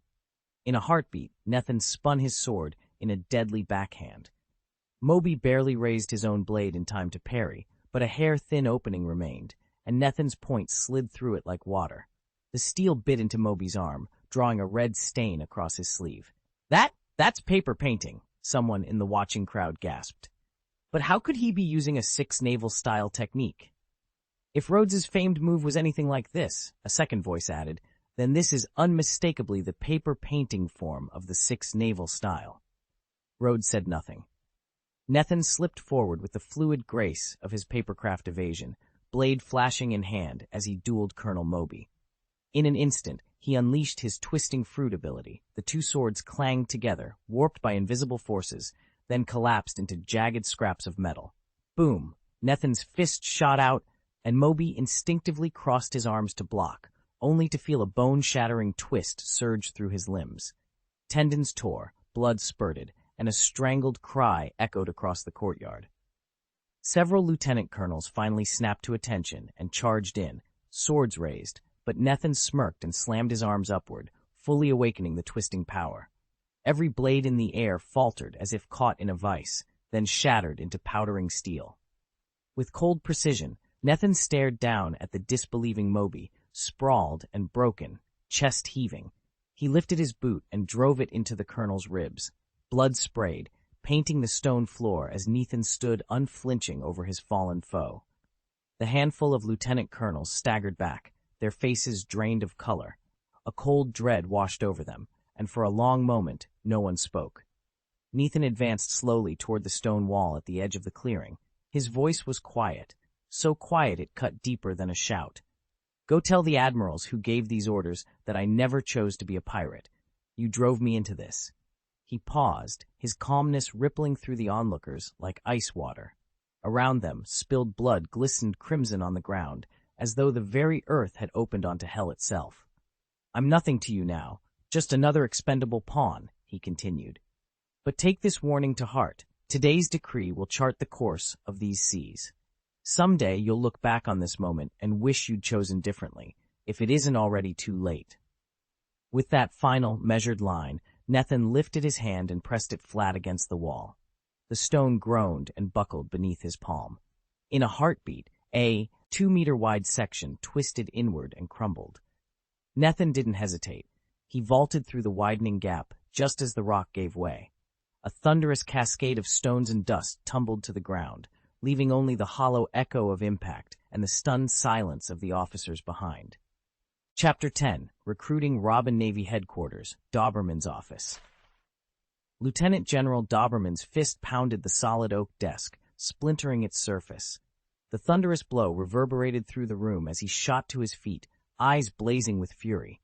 "Who does he think he is?" Doberman snarled. "Arrogant, insufferably arrogant." He paced before the shattered wood. "I've faced countless pirates out on the Grand Line, and I've negotiated with the fiercest rogues off the New World, but never have I encountered anyone brazen enough to speak to the Navy like that." Across the room, Commodore Stolleberry stood at rigid attention, expression impassive. "Sir, this phantom-handed Rhodes. His reputation precedes him. The West Sea commands are ill-equipped to handle someone of his caliber. What are your orders?" Doberman whirled on Stolleberry, his anger barely contained. "His hand may be phantom, but his audacity is all too real, and that boy, Nathan, had the gall to kill Moby and then insult our top brass." His voice cracked on the last words, equal parts disbelief and indignation. Stolleberry inclined his head.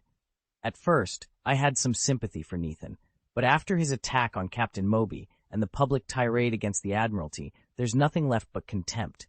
He's become a liability we can't ignore. Doberman drew a deep breath, his rage simmering. We need him and his strange talents if we're to gain any advantage against Rhodes, but we cannot let him continue unchecked.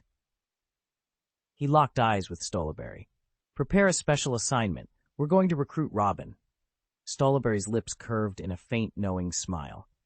Understood, sir. I'll assemble a small team immediately. We'll bring her in quietly, secure her loyalty, and then use her knowledge of archaeology to track down Rhodes's secrets. Once we have that edge, we'll deal with Nathan. Doberman nodded, vestiges of his fury fading into resolve.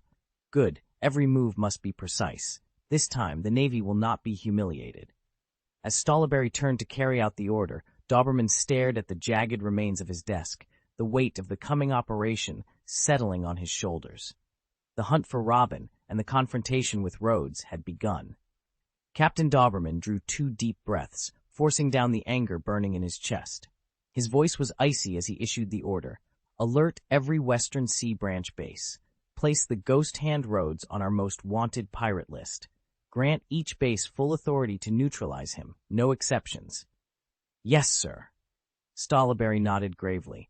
In the Western Sea, the chiefs of these branch bases outranked colonels. Each held the rank of Major General, dispatched by naval headquarters with forces more than capable of controlling their assigned waters. Faced with the combined might of the Navy and the world government, any attempt at protest was pointless. The public naturally trusted official reports. Once the Navy cast its verdict, facts could be twisted at will, truths could be buried, and accusations could be spun into reality. No one could argue with that. And so, from the very moment Colonel Moby had struck Rhodes down, Rhodes had already made his decision. Nathan pushed off from the southern shore, easing the little skiff into the gentle swell.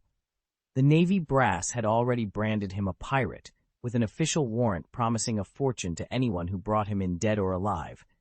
He wouldn't let them sully his name or disappoint those who'd placed their faith in him. Back on the island, Nathan had faced Colonel Moby head-on. Calling upon the 6th Naval Style, a technique that cost him 1 precious free talent point, he struck faster than any saber could follow. In a single fluid motion, Moby fell, and the rest of the squadron's trap collapsed around them. Without faltering, Nathan had cut his way free and vanished into the tropical night. Now, as the last picket receded behind him, he scanned the boundless horizon. I wonder how they'll frame this one, he murmured. Still, nothing can change what I've decided. From this day forward, he was captain of the Ghost Hand Pirates. He knew the Navy would up the bounty, flood the Western Sea with patrols, and maybe even send admirals and entire fleets in pursuit. Any ship without real muscle, or without reliable intelligence, would be a sitting duck for their ambushes. Staring hard at his little skiff, Nathan shook his head. This flimsy craft would never do. If he was going to survive and prosper in the days ahead, he'd need a proper ship, sturdy, fast, and ready for any storm the Navy or the seas could throw at him. He set his jaw and laid a hand on the worn oar. A new chapter was beginning, one that would test him more than ever before. But Nathan was ready. He would carve out his legend on the open waters, and no admiral's decree would ever stop him. Nathan knew 2 things above all else. He needed a ship no smaller than medium size, and he needed information, lots of it. There were 2 ways to become truly powerful at sea: perfect his own abilities, or take the fight directly to the pirates.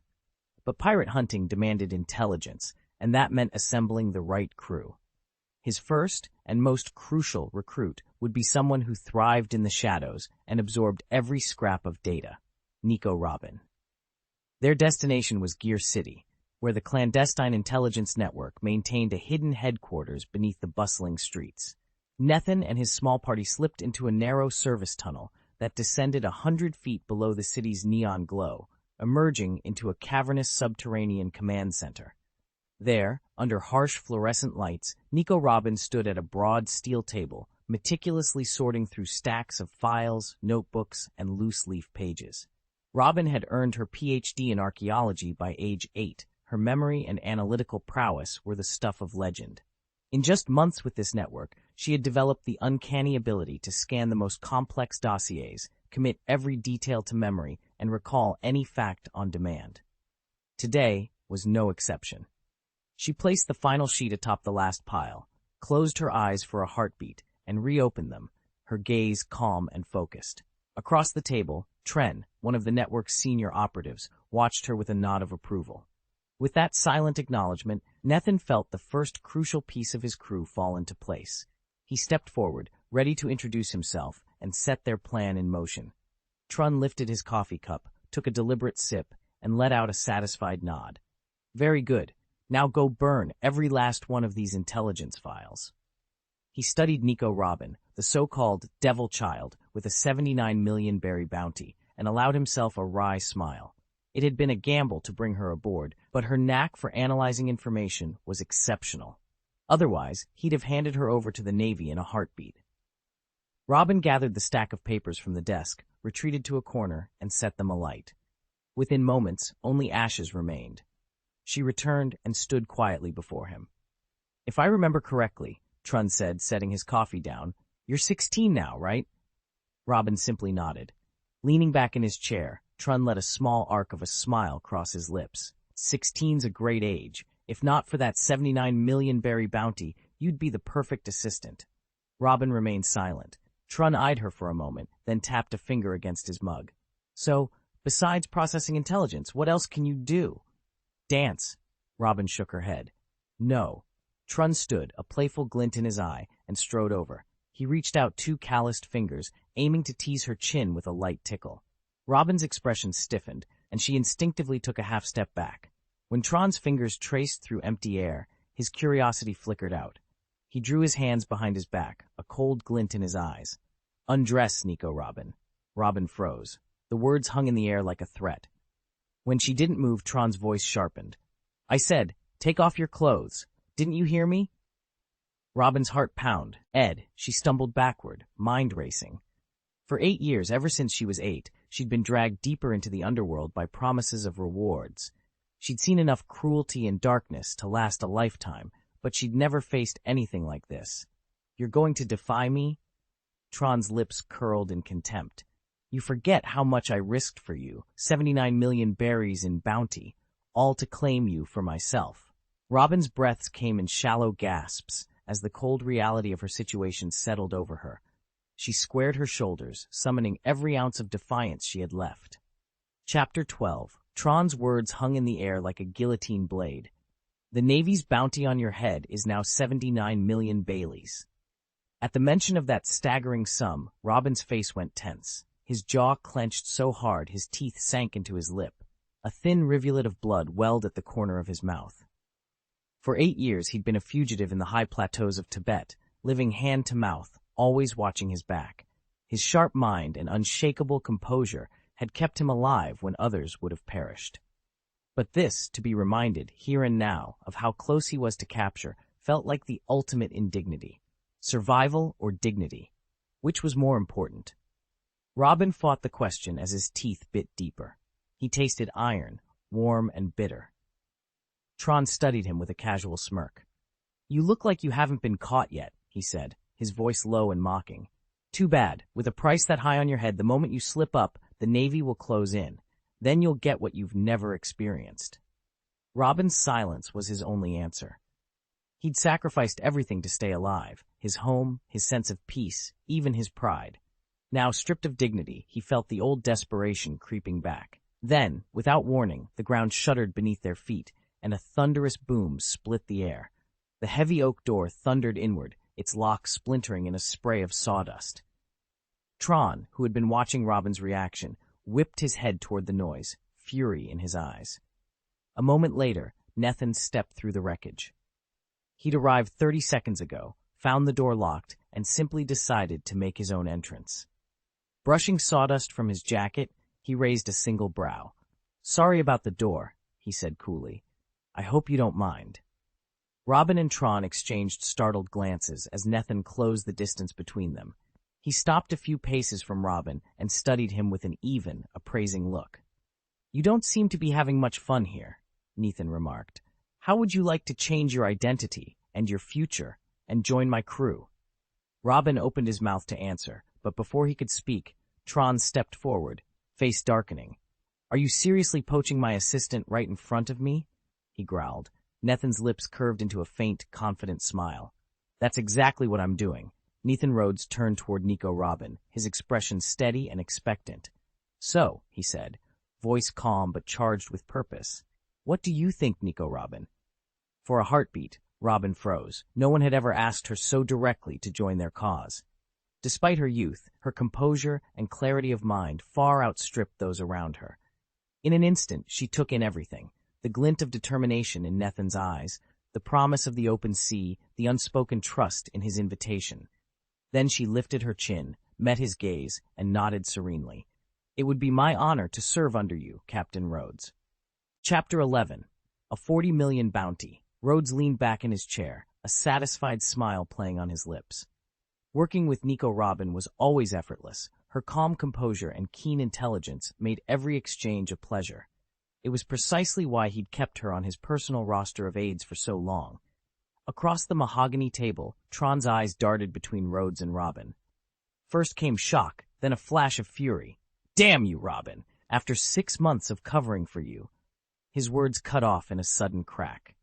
Before anyone could react, Nethan's pistol barked once, and a thin wisp of smoke drifted from the barrel. Tron stared down in disbelief at the dark stain spreading over his chest. Blood seeped through his suit, pooling on the floor beneath him. "You," he gasped, one hand pressed against the wound. Nathan's grip never wavered. "You were harassing my crew," he said, voice as cool as the steel in his fist. "That's something I can't let slide." He fired 3 more shots in quick succession. Tron's body convulsed, then stilled, collapsing to the floor with a heavy thud. Silence fell. Rhodes folded his hands, watching the last curl of smoke drift away. He gave Nathan a curt nod. "Well done." As 2 of Rhodes's men hauled Tron's body out of the room, Rhodes turned to Nathan and whispered, "The Marines just confirmed the bounty. 40 million belly for Robin." Nathan glanced at Robin, who met his gaze with serene, unblinking calm. He shrugged. "Then let's go collect it." With that, they slipped out of the chamber, leaving behind a trail of blood and a fortune waiting to be claimed. 3 shots rang out in rapid succession. 3 fresh bullet wounds blossomed on Tron's chest, his face locking in shock and disbelief before he slumped into a spreading pool of blood. Robin's breath caught for an instant, but she quickly composed herself, keeping her features as calm and unreadable as ever. "I don't know much about Tron's true affiliation," she said evenly, her gaze flicking to the fallen man. "But whoever he worked for was no small operation. His death could stir up serious trouble." Nathan eased his pistol back into its holster, meeting her eyes. "No matter how big their spy network was," he replied, "it still can't rival the Navy or the world government." Robin shook her head. "Not a chance." A faint smile touched Nathan's lips as he turned toward her. "Then you don't need to worry about any repercussions," he said. "I'm a pirate now. If our captain thinks it's safe, then it's safe." Robin inclined her head. Branded the demon's daughter by the world government, she carried a 79 million berries bounty, more than even the most feared pirate of the West Sea. Both the Navy and the world government wanted her dead. Things couldn't look any more hopeless, unless they could. Nathan glanced around the quiet deck and answered Rhodes' question without hesitation. "How many people do we have on board right now?" 2, including myself, Nathan replied. Rhodes nodded thoughtfully. "All right, you'll need a proper ship and supplies first, then you can begin recruiting a full crew." Robin watched them both with keen interest. Rhodes had expected some resistance, but Nathan absorbed every word calmly and didn't even flinch at the realization that, for now, they were only a pair. "There are plenty of vessels in this island's harbor," Rhodes continued. "You shouldn't have trouble finding one that suits your needs. As for provisions, just give them your captain's name, and most suppliers will gladly deal with you." Nathan shook his head. "That's too straightforward. What I really need is precise information on the pirate crews roaming these waters, specifically those with bounties over 20 million berries." He paused, his eyes cold with conviction. "I've decided to become a pirate, yes, but not the kind who plunders and slaughters innocent civilians. That only spreads terror among the people and rouses the Navy's fury. I won't be responsible for killing innocents. Nethin's eyes gleamed with determination as he stared out at the open sea. The Navy and the world government who dared to cross me, he began, voice low and confident, and every infamous pirate sailing these waters, they'll all become my prey. My greatest weapon isn't the devil fruit power itself, but my talent system. Every pirate I defeat grants me proficiency and talent points, relentlessly boosting my strength. From the West Blue to the Grand Line and onward into the New World, by the time I've circled the globe, the entire world will tremble at my name. I'm talking pirates with bounties north of 20 million berries. Robin leaned forward, intrigued. Was Nathan truly proposing to take on an entire pirate crew and seize their ship? The risk was staggering compared to simply snatching a vessel at port. Still, she had no doubt about his capabilities. He'd already captured countless pirates with bounties over 10 million berries and had even infiltrated the Capone gang's hideout to personally eliminate Capone Lucky Lecky. After a moment's thought, Robin spoke up. There's one crew that fits your criteria perfectly. The fellow pirates, led by Captain One-Eyed Flo. They showed up near the Kuru Sea 3 days ago, and their bounty is 27 million berries. They're the closest target to our location, and they're ripe for the taking. Nathan gave a measured nod and met Robin's gaze. Before I founded the Ghost Hand Pirates, I was a government-sanctioned pirate hunter. My crew won't prey on innocent civilians. Our targets are only other pirates whose reputations and powers make them a genuine threat. He folded his arms. You should know that the term pirate covers a lot of ground. There are the bloodthirsty scoundrels who pillage coastal towns without mercy. Then you have free-spirited adventurers, like that straw hat captain everyone's heard about, who chase thrills more than treasure. And finally, there are pirate hunters who chase down their fellow criminals for justice, or sometimes just for sport. Robin tucked a stray lock of hair behind her ear, intrigued. Like Dracula Hawkeye my hawk? Exactly. Nathan leaned back against the rail of the ship. Long before he claimed the title of world's greatest swordsman, Mihawk roamed the seas with nothing but a black blade and a reputation for hunting down pirates. He crossed the Grand Line until he encountered the red-haired Shanks. Even after attaining his title, he'd slip off alone, seeking out pirate crews to test his skill, to break the tedium of his power. He paused, letting the wind carry away the rest. Robin's lips curved in a thoughtful smile. She had spent years navigating the underworld's dark alleys, accepting its cruelty as a matter of course. Yet beneath her calm exterior, a spark of compassion remained untainted. Nathan's mission, to curb the worst excesses of piracy, resonated with her own unspoken code. As twilight painted the sky in bruised purples, Robin nodded. I understand, she whispered, hunting only those who truly deserve it. That's a purpose I can stand behind. A day later, the Ghost Hand flagship slipped silently out of port, sails full with the promise of justice and vengeance on the high seas. The Navy and the world government have just issued a fresh proclamation. The pirate known as Ghost Hand Rhodes has proven himself savage and treacherous, slaughtering both Colonel Moby and Lieutenant Colonel Laika of the Western Naval Division. At the same time, Nathan's bounty has rocketed from 22 million to 40 million Baileys, earning him a place among the West Sea's top 10 most wanted pirates. The news sent shockwaves through every port. The great pirate lords who once ruled these waters paused their dealings. Ruthless bounty hunters across the West Sea sharpened their blades and their ambitions on this single revelation. All eyes are fixed now on Nathan, a name that surfaced almost overnight and already sits 10th on the wanted list. Whispers rustle through taverns and black market docks. He slaughtered a whole town before murdering a naval colonel. Where did this Ghost Hand Rhodes come from? In very corner, pirates pore over these bulletins with greedy, murderous glints in their eyes. Some civilians, too, tremble at the mention of his name, terrified that the same horror visiting small coastal villages might strike them next. Meanwhile, the Navy scrambles to formulate a response. But how do you hunt a shadow that kills with a legend's cruelty and leaves no survivors to tell the tale? Why not just arrest a guy like this and have him executed right away? For most people, the truth is completely out of reach. All they ever see are official bulletins and newspaper headlines, Every version of reality is written and approved by the government and the Navy. Chapter 12. Prey appears. 3 days later, the little ship bobbed on the restless waves of the Chur Sea. Although modest in size, it boasted 2 decks. Below, a hold stocked with provisions and fresh water. Above, a cramped living area. Heavy clouds gathered overhead, promising a storm. Nathan stood at the bow, scanning the horizon.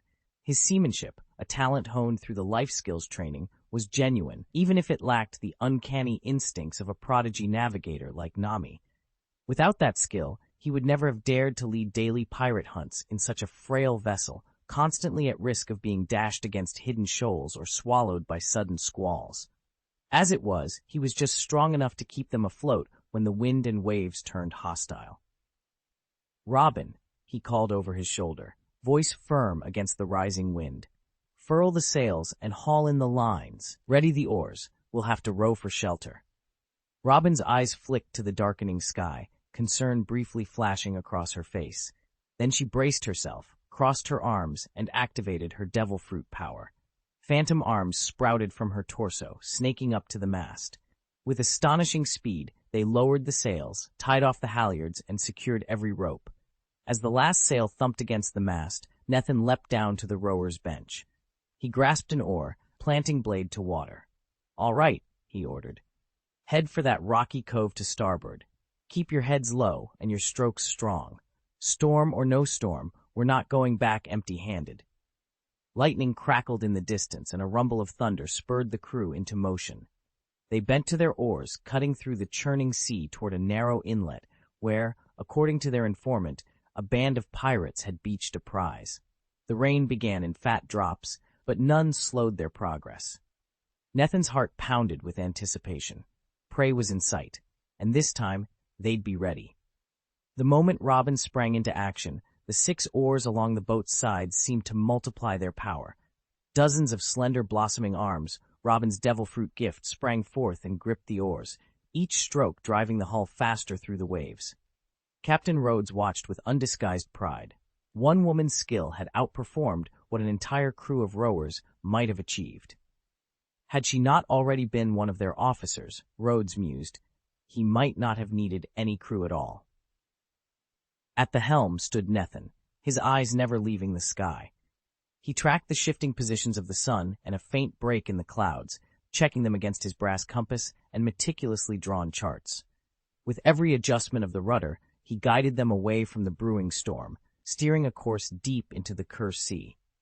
Beyond them lay a scattered archipelago, 7 small islands and 2 larger ones dotting the horizon. According to Robin's scouting reports, the nearest island would be within reach in roughly 2 hours. Nathan double-checked his calculations, latitude, longitude, wind direction, until he was certain of their position. 6 days ago, Robin had warned, the flow pirates had slipped through these waters. If they wanted to avoid an unwelcome reunion, the island just ahead would be their safest haven. Pirates rarely linger long on any one island. Once the Navy corners them, they risk annihilation. The flow pirates had just turned up in the Chur Sea, bound for Deer Island to restock fresh water and provisions. From everything Robin had gathered, their pattern was clear. Stage a quick raid on a nearby settlement, seize what they needed, then be gone before word reached the Navy. Robin spread her maps across the chart table. "Their last sightings cluster around the northern shore," she said, tracing a line from their current position. "If we head for Reed Isle, we're most likely to intercept them." Nathan leaned over the table and nodded. This wasn't his first pirate hunt. Armed with Robin's reconnaissance, he'd sailed these waters 8 times, and on 5 of those runs, he'd crossed paths with the flow pirates already. Just then, the first mate arrived with an urgent look. "Captain, Naval Intelligence has posted a 40 million Bailey bounty on your head. Your exploits are making headlines across the West Sea. We need to be careful. If our name gets out, the Navy will swarm in force." Nathan gave a casual shrug. "Relax. The nearest naval presence is nothing more than a small outpost. No fleet, no headquarters. By the time they get wind of us, we'll be long gone." He turned back to the charts, a faint smile on his lips. "Set the course for Reed Isle. Let's see what these flow pirates are really made of." Robin's calm facade hid the lingering instincts of a life spent on the run. Despite her staggering 79 million berry bounty, she knew her real fighting prowess didn't match that of a 20 million berry pirate. When Nethan spoke, she startled, then chastised herself for doubting him. After all, he had stormed the naval base alone, slain the branch colonel, and slipped back to sea without a scratch. If anyone could keep them safe, it was him. Free from hiding for the first time in months, they felt almost, dare they admit it, free. Setting a course from the ship's deck, Nethan guided them to the closest island. They scoured the docks and taverns for word of the flow pirates, but drew a blank. Undeterred, they weighed anchor and steamed for the next port of call. This second island was known for its sprawling underground network, a haven for smugglers, informants, and cutthroats. Both Nathan and Robin had spent years navigating its shadowy passages, so they found their contacts without delay. By midday, the whispers coalesced into hard facts. Half a day ago, the Flow pirates had raided Mokor Island. With the island sacked, the naval branch would surely dispatch its warships in pursuit. Studying the sea charts under the lantern's flicker, they traced the Navy's likely chase route. "They'll skirt the Isles of Maru and Penthus," Nathan said, tapping the map. "Too risky, narrows, reefs, and our trail's too hot there." Robin leaned in. "Instead, we take the outer channel. It's longer, but the current's in our favor, and we can flank the pirates before the fleet catches up." Nathan nodded, a determined grin spreading across his face. "Then it's settled. We sail by midnight." Together, they set the final course, hearts steeled for the pursuit ahead and the reckoning to come. After leaving the island, Nathan and Robin fell in behind the Flow pirates along the Navy's planned pursuit route. The Royal Navy had long struggled to stamp out piracy. Not only were the pirate bands numerous and uneven in strength, but tracking fleeing ships at sea was fiendishly difficult. Once a pirate vessel cleared an island and slipped beyond sight, chasing it down again was like searching for a needle in a haystack. On deck, Nathan gripped his spyglass and scanned the horizon while Robin studied a sea chart at his side. Based on their intelligence, the raiders faced two possible escape routes. A northern channel they judged had a 70% chance of being chosen, and a southern course with only a 30% likelihood. If their analysis held true, their target should be up ahead. Nathan stared through the spyglass for several long seconds, then froze. He pointed toward a ragged cluster of sails on the far horizon and handed the glass to Robin. Robin lifted the spyglass and examined the distant ships intently. After 30 tense seconds, he lowered it and shook his head. "They look right, but it's too far to be sure. We'll have to close the distance." "Understood." Nathan set his jaw, adjusted the wheel, and steered their cutter toward the mysterious sails. The prow sliced through the waves as they accelerated, determined to confirm whether these were indeed the Flow pirates, or if they were chasing yet another phantom on the open sea. As they closed the distance, the ship's outline sharpened through Nathan's telescope. Soon, the entire vessel came into view, its canvas sail emblazoned with a single, unmistakable emblem, a skull blindfolded over one eye. The Flow pier, eights had finally revealed themselves. Nathan confirmed the target and whispered under his breath. Rhodes's research into the talent system shows that the proficiency you earn from hunting pirates scales with their bounty, and then drops off sharply. The first kill in any bounty tier gives you the largest share of talent points, the second yields only half as much, and the third is halved again. So for pirates carrying a 20 million Bailey bounty, you get the most benefit by taking down just 2 or 3. After that, it's practically wasted effort. He let the words hang in the quiet of the crow's nest. Plus, the system guarantees 1 free talent point on your first kill in each bounty bracket. The second and third kills only offer a chance at that bonus. If we manage to secure those points today, it'll prove my calculations were spot on. He took a steadying breath. "Ready your aim. This is our moment." Nathan whispered to himself.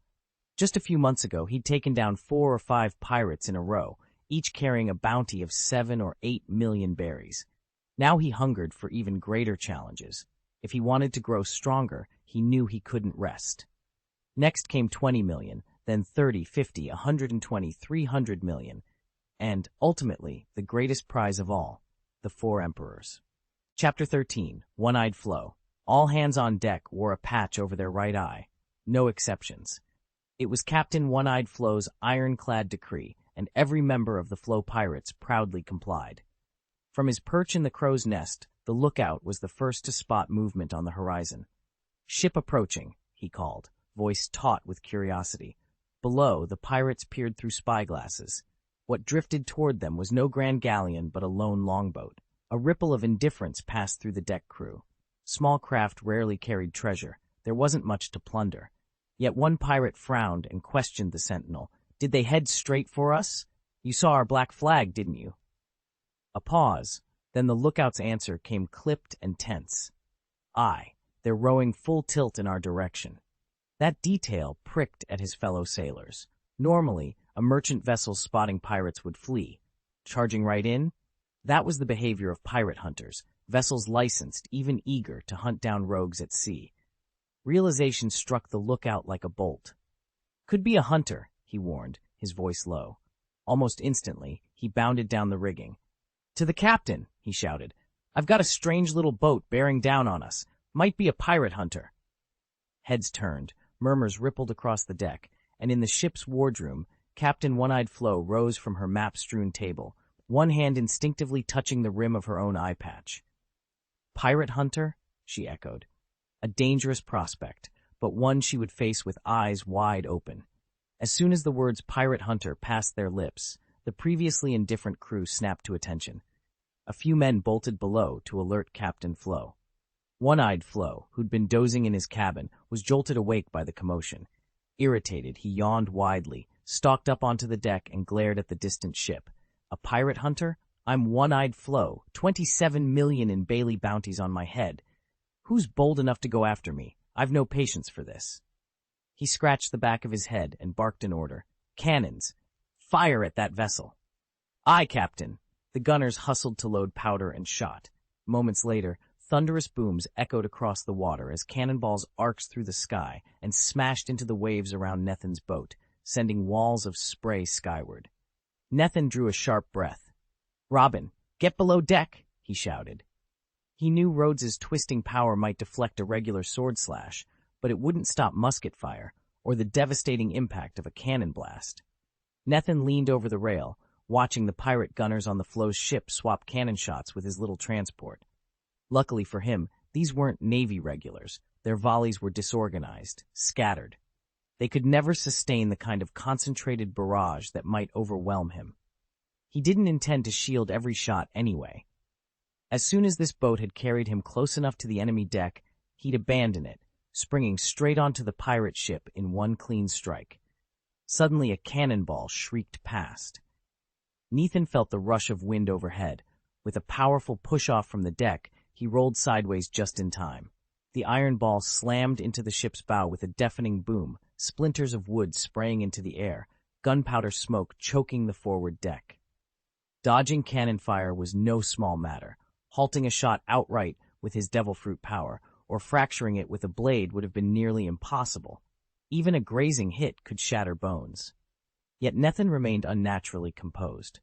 Calm and focused, he let his superhuman agility do the work, slipping away from each distant explosion as though he'd read the shot's trajectory before it left the muzzle. Boom! Another cannonball tore into the rail beside him, rattling the planks. Boom! A third struck the deck with a violent crack, sending dust and fragments dancing across the wood. Still, Nethan only grinned. The closer he got, the sooner he could close this distance for good, and end the fight on his terms. The pounding of cannon fire grew more intense as Nethan's boat closed in on the flying Flow pirate ship. Each salvo came faster than the last, the shorter distance making their arc impossibly tight and the shells ever harder to dodge. Yet Nethan sat at the helm with unshakable calm, his eyes locked on the target ahead. Every fiber of his concentration was tuned to the slightest movement, a plume of smoke, a flash of iron that would signal the next shot. Below deck, Robin pressed himself against a torn section of the bulkhead, peering through one of the gaping holes. "Captain," he called out, his voice tense, "if we keep this up, we might not get close enough to board." From the pillar beside Nethan, he used his flower fruit ability to sprout a disembodied mouth that offered advice in a whip-crack whisper.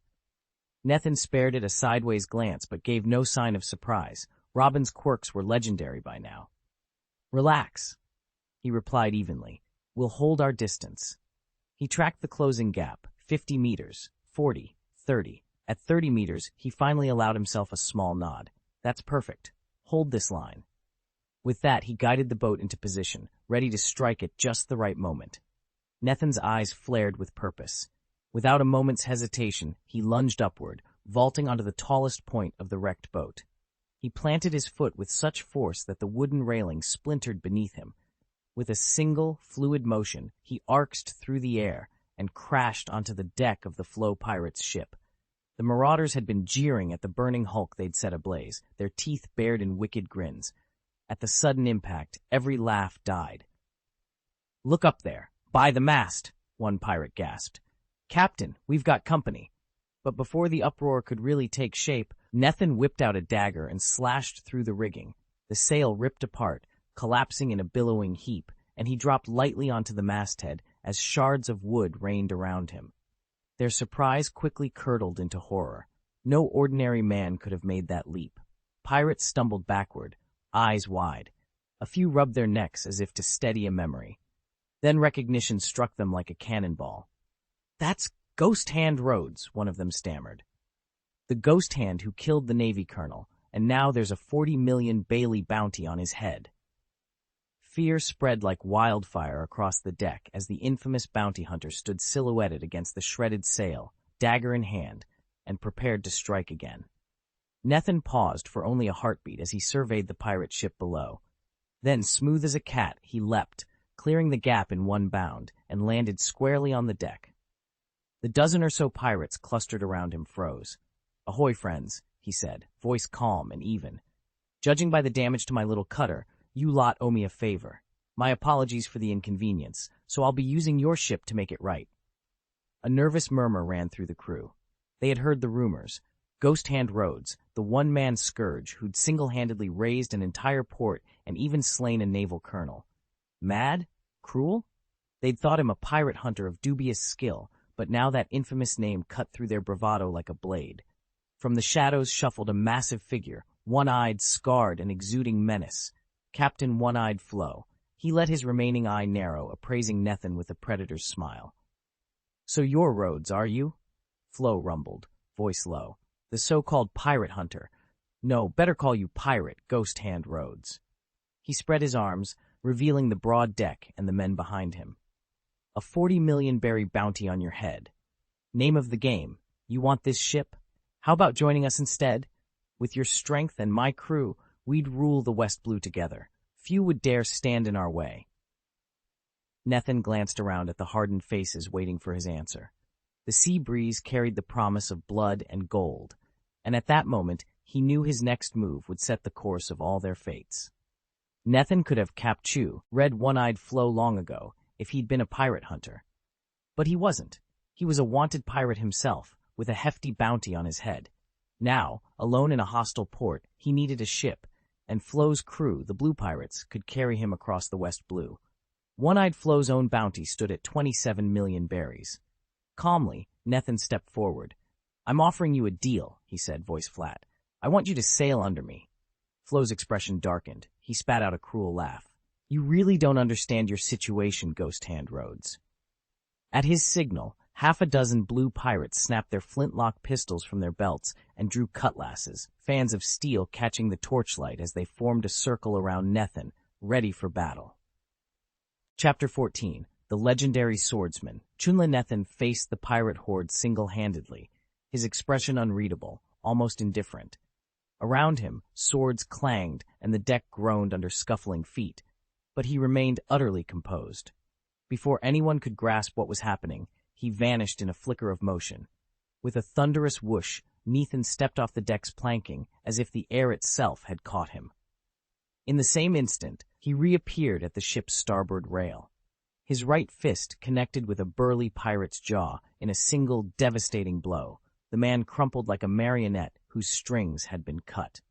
A second fist, a savage arc of muscle, sent another assailant tumbling overboard with a stunned gasp.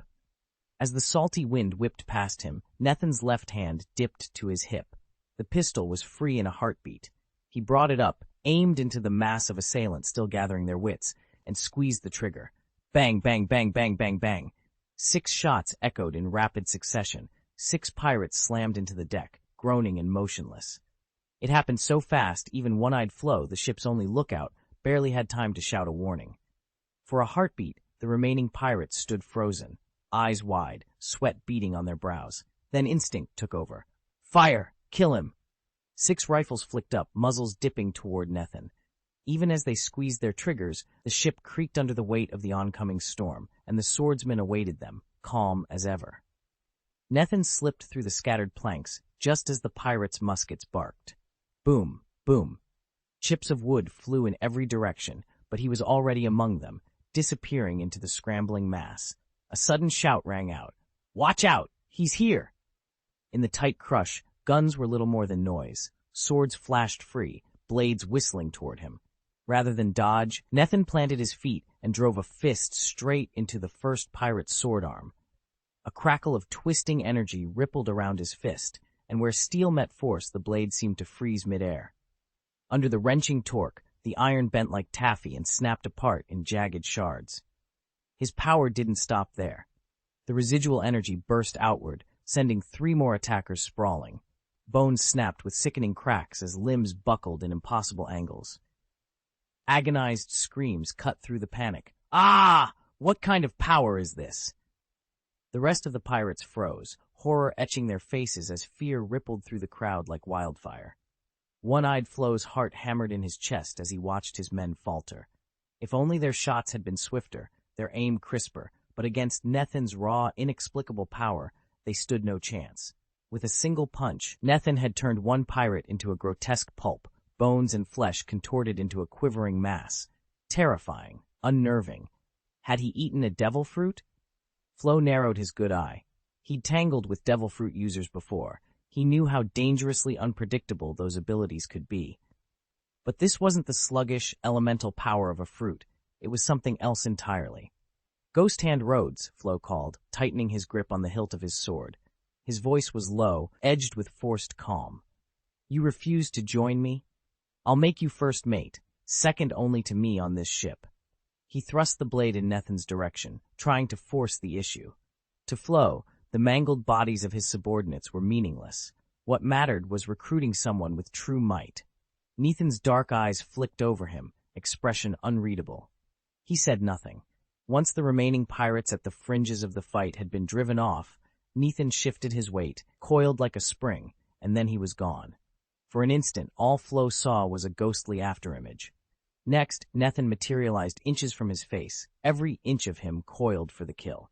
Then you'll die for refusing me, Nethin whispered, and with that, he struck. A sudden flare of rage ignited in First Mate Flo's eye. He planted both feet, gripped his sword hilt with hands, and sliced down at Nethin's head. The blade hummed with a faint, ominous energy, colder and more ruthless than Colonel Moby's style, yet comparable in raw power. Recognition flickered across Nethin's mind, a masterwork sword. But he kept his expression calm. He slid to the side, letting the deadly arc pass overhead, then snapped out a solid jab to Flo's ribs. Flo's reflexes were uncanny. He spun under the blow and reversed his grip, bringing the sword down in a punishing overhead strike.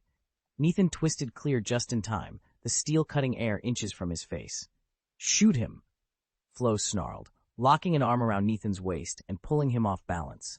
At once, a half-dozen pirate marksmen leveled their muskets, their eyes hungry for a kill shot. From the stern, Robin's clear voice rang out. Blossom volley. 30 shots! In a heartbeat, wooden arms sprouted from the barrels, yanking the muskets out of their owners' hands and snapping their necks with inhuman precision. Each pirate crumpled silently to the deck, clutching extinguished weapons. Don't interfere with the captain's battle, Robin called, his tone brooking no refusal.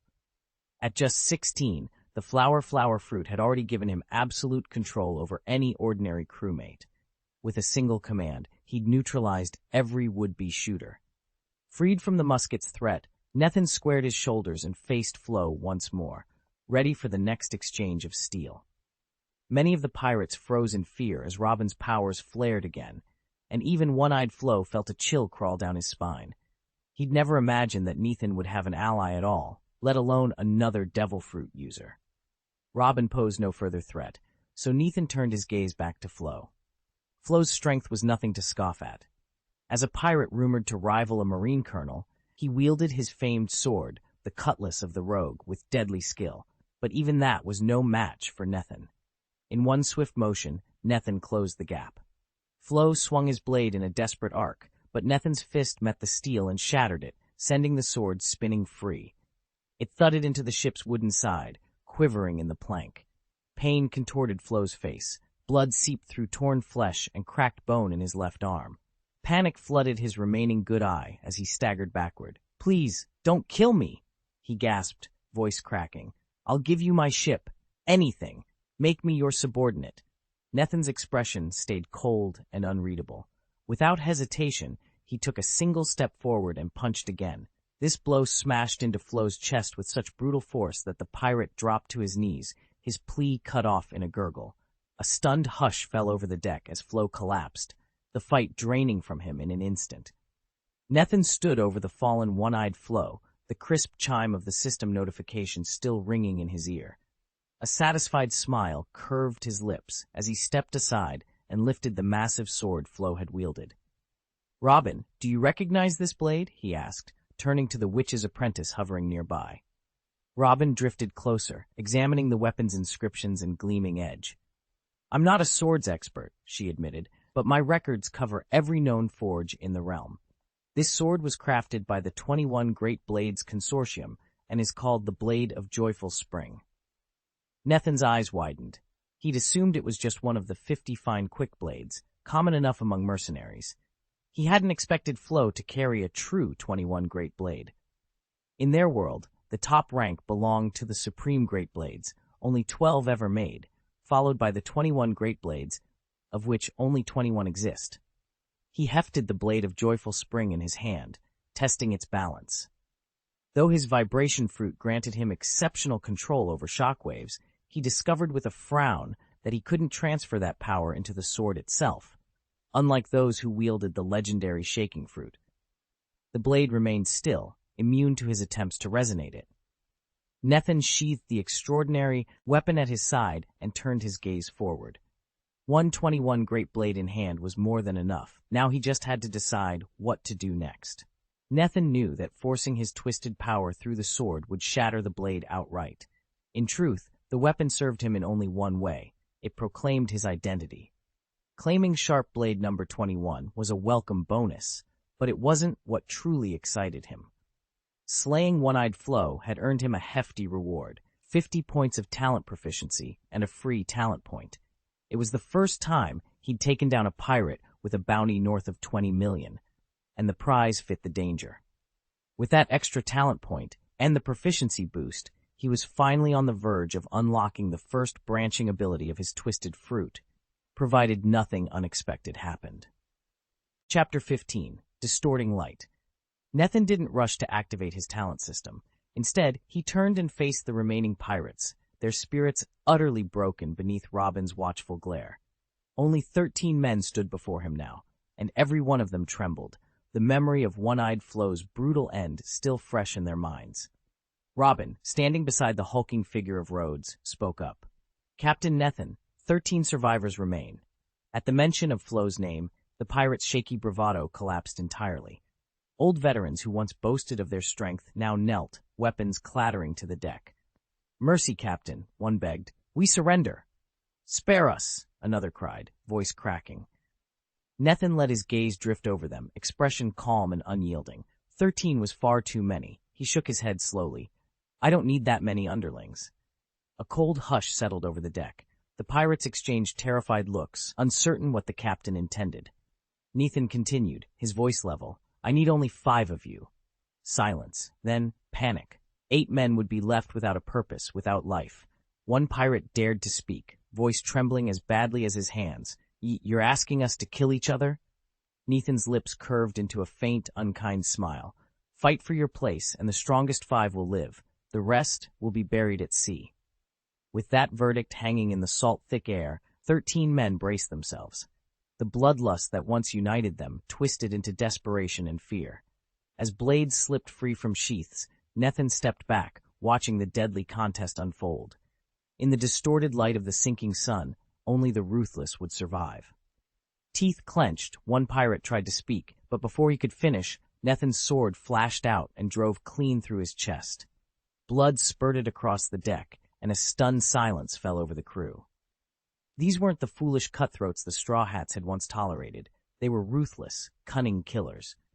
No one here dared challenge Nethin. Survival meant blind obedience. Then, boom, boom, 2 pistol shots rang out. As if given a signal, the remaining pirates lunged at one another in a frenzy of steel and blood. Screams echoed while blades clashed. Within moments, only 5 men stood, panting under the weight of their horror. Even now, they dared not lower their guard.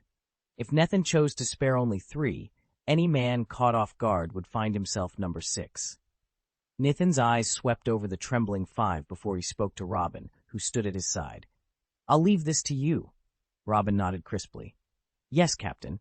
She stepped forward and barked orders. "Stack the corpses, wash the deck, clear every stain of blood." The 5 survivors obeyed without a sound. With that duty handed off, Nethin walked alone to the ship's rail. The wind tugged at his cloak as he stared out over the restless sea, 1,000 thoughts stirring behind his steady gaze.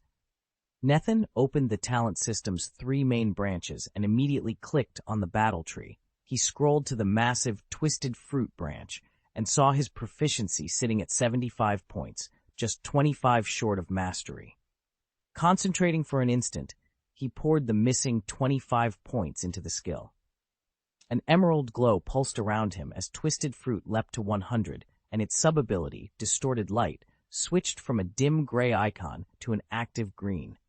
Only 1 free talent point remained. Without hesitation, Nethin assigned it to Distorted Light. As soon as he confirmed the allocation, a strange humming energy poured into his veins, merging with the power of Twisted Fruit already coursing through him. He felt every fiber of his being shift, an uncanny, exhilarating sensation that defied description. Holding his arm out before him, Nethin watched in awe as the air around his palm rippled and bent at his command. His newest ability was alive, and already he could sense its limitless potential. Nethin swept his hand through the air, and in an instant, a phantom palm shimmered into being. Even as he guided it deliberately, the image froze, then multiplied, as though dozens of ghostly hands had sprung up at once. Below deck, Robin, who was busy directing the pirates as they scrubbed the planks, caught sight of the spectacle and stood rooted in place. When had Nethin stolen her flower fruit power?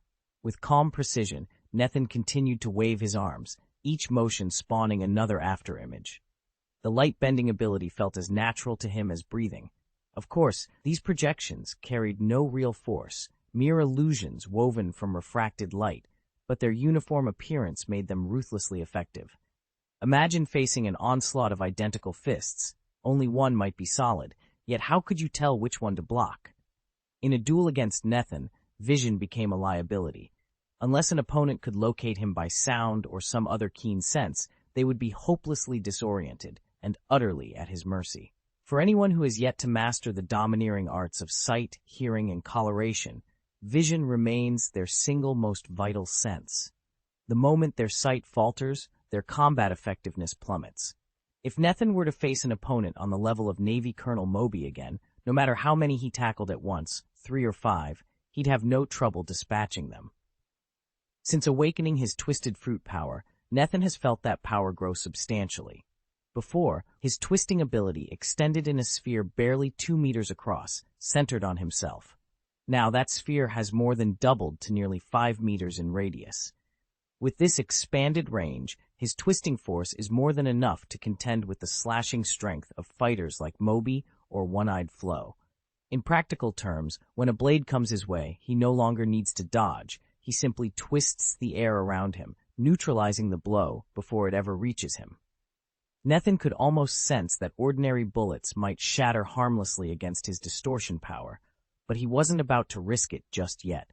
Ever since his Devil Fruit ability grew stronger, he'd felt the strain on his body intensify. As he flexed his shoulders, a frown settled over his face. Harnessing a Devil Fruit was taxing work, and superhuman types like his Distortion Fruit were especially draining. Now that his twisting power had more than doubled, roaring at full strength, would burn through his stamina in half the time and heap an even greater burden on his weary muscles. He needed to unlock the system's physical strength enhancement sooner rather than later. For the moment, he could manage, barely, but if he flipped the switch on his distortion overload, his raw physical power might not be enough to contain it. Nethin's thoughts drifted to the strongest pirate alive, Whitebeard, one of the 4 emperors. His legendary might didn't stem from his tremor fruit alone. It was years of ironclad endurance, rigorous training, and a body honed to perfection that made him an unshakable force. If Nethin hoped to rival that level of power, he'd have to fortify his own body just as relentlessly. Nethin weighed his options.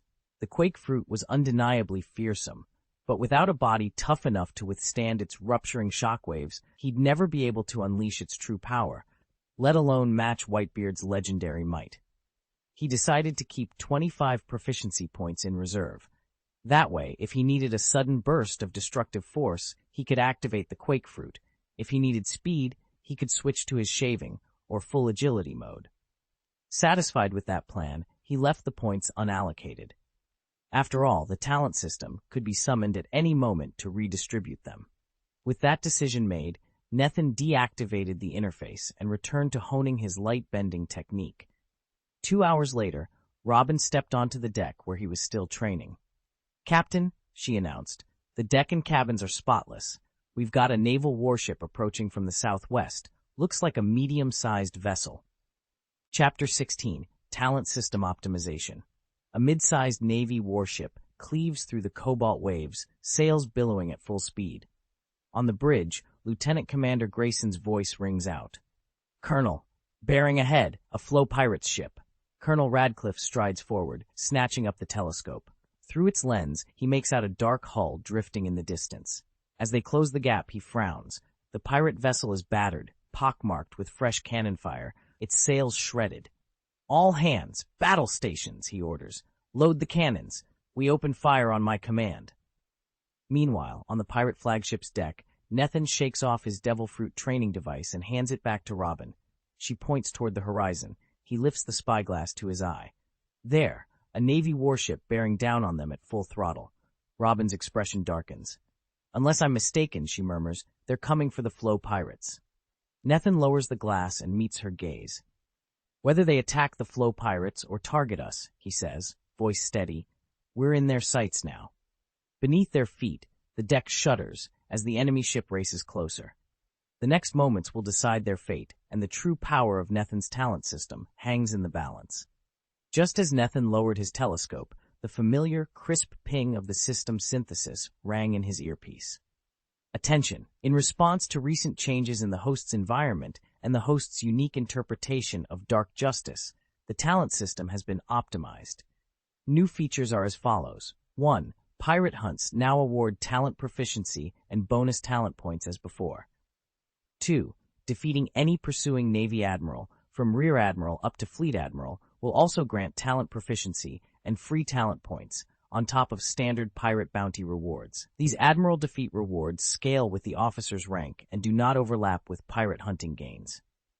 3. Note, only the highest-ranking Admiral actively chasing the host qualifies for these additional rewards. Lower-ranking naval officers do not. Optimization complete. Nethin sat up, a slow grin spreading across his face. This was exactly the upgrade he'd been hoping for. He opened his system panel and saw 2 new columns under the Talent tab, Pirate Bounty Rewards, keyed to each pirate's bounty level, and Admiral Defeat Rewards, graded by Admiral rank. With this clear breakdown, he could plan his next moves with full knowledge of the rewards at stake. Once again, the system had delivered exactly what he needed. Nethin's heart skipped a beat when the system finished its second optimization. As soon as the final tone faded, he summoned the talent menu. In the top right corner, a new bonus icon had appeared, something he'd never seen before. Intrigued, he clicked it open. A pirate bounty ledger filled the screen. 5 to 8 million. Bailey, 3 pirates captured. 8 to 10 million Bailey, 2 pirates captured. 10 to 12 million Bailey, 2 pirates captured. 12 to 15 million Bailey, 2 pirates captured. 15 to 20 million Bailey, 1 pirate captured. 20 to 30 million Bailey, 1 pirate captured, and beyond, 30 million Bailey, additional tiers awaited. Each entry recorded the number of pirates Nethan had taken down within that bounty bracket. The system's logic was crystal clear, and exactly what he'd suspected. Repeatedly hunting pirates in the same reward range yielded diminishing talent proficiency gains, but the first time he claimed a pirate in a brand new bracket, he earned a free talent point. Seeing his progress laid out so neatly, Nethan realized this update would directly shape how he tackled future bounties, and charted a clearer path for maximizing his talents. Nethan stared at the glowing interface, absorbing the newly updated bounty tiers. The first clear cutoff was 50 million. Beyond that, bounties climbed in 100 million increments, from 100 million up to 500 million. Only 3 upper brackets remained unfilled: 500 to 800 million, 800 million, 1.2 billion, and anything above 1.2 billion. Simple on the surface, but Nethan knew a pirate's true strength often outstripped whatever price a marine might slap on his head. He shifted his gaze to the Navy officers defeated column on the right.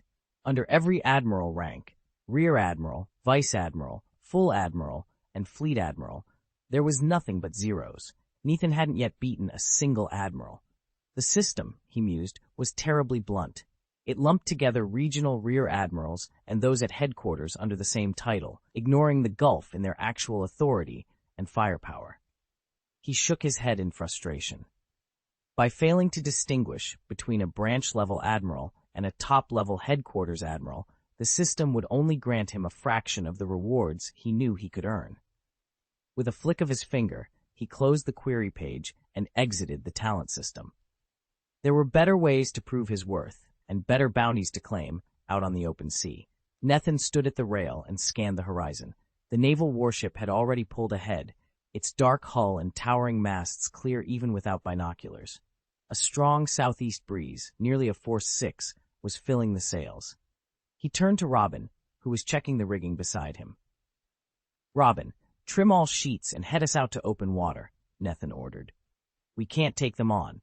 Their cannons outmatch ours by miles, and we're beating against the wind. If we charged, they'd rip us to pieces before we ever got close." Robin nodded, eyes serious.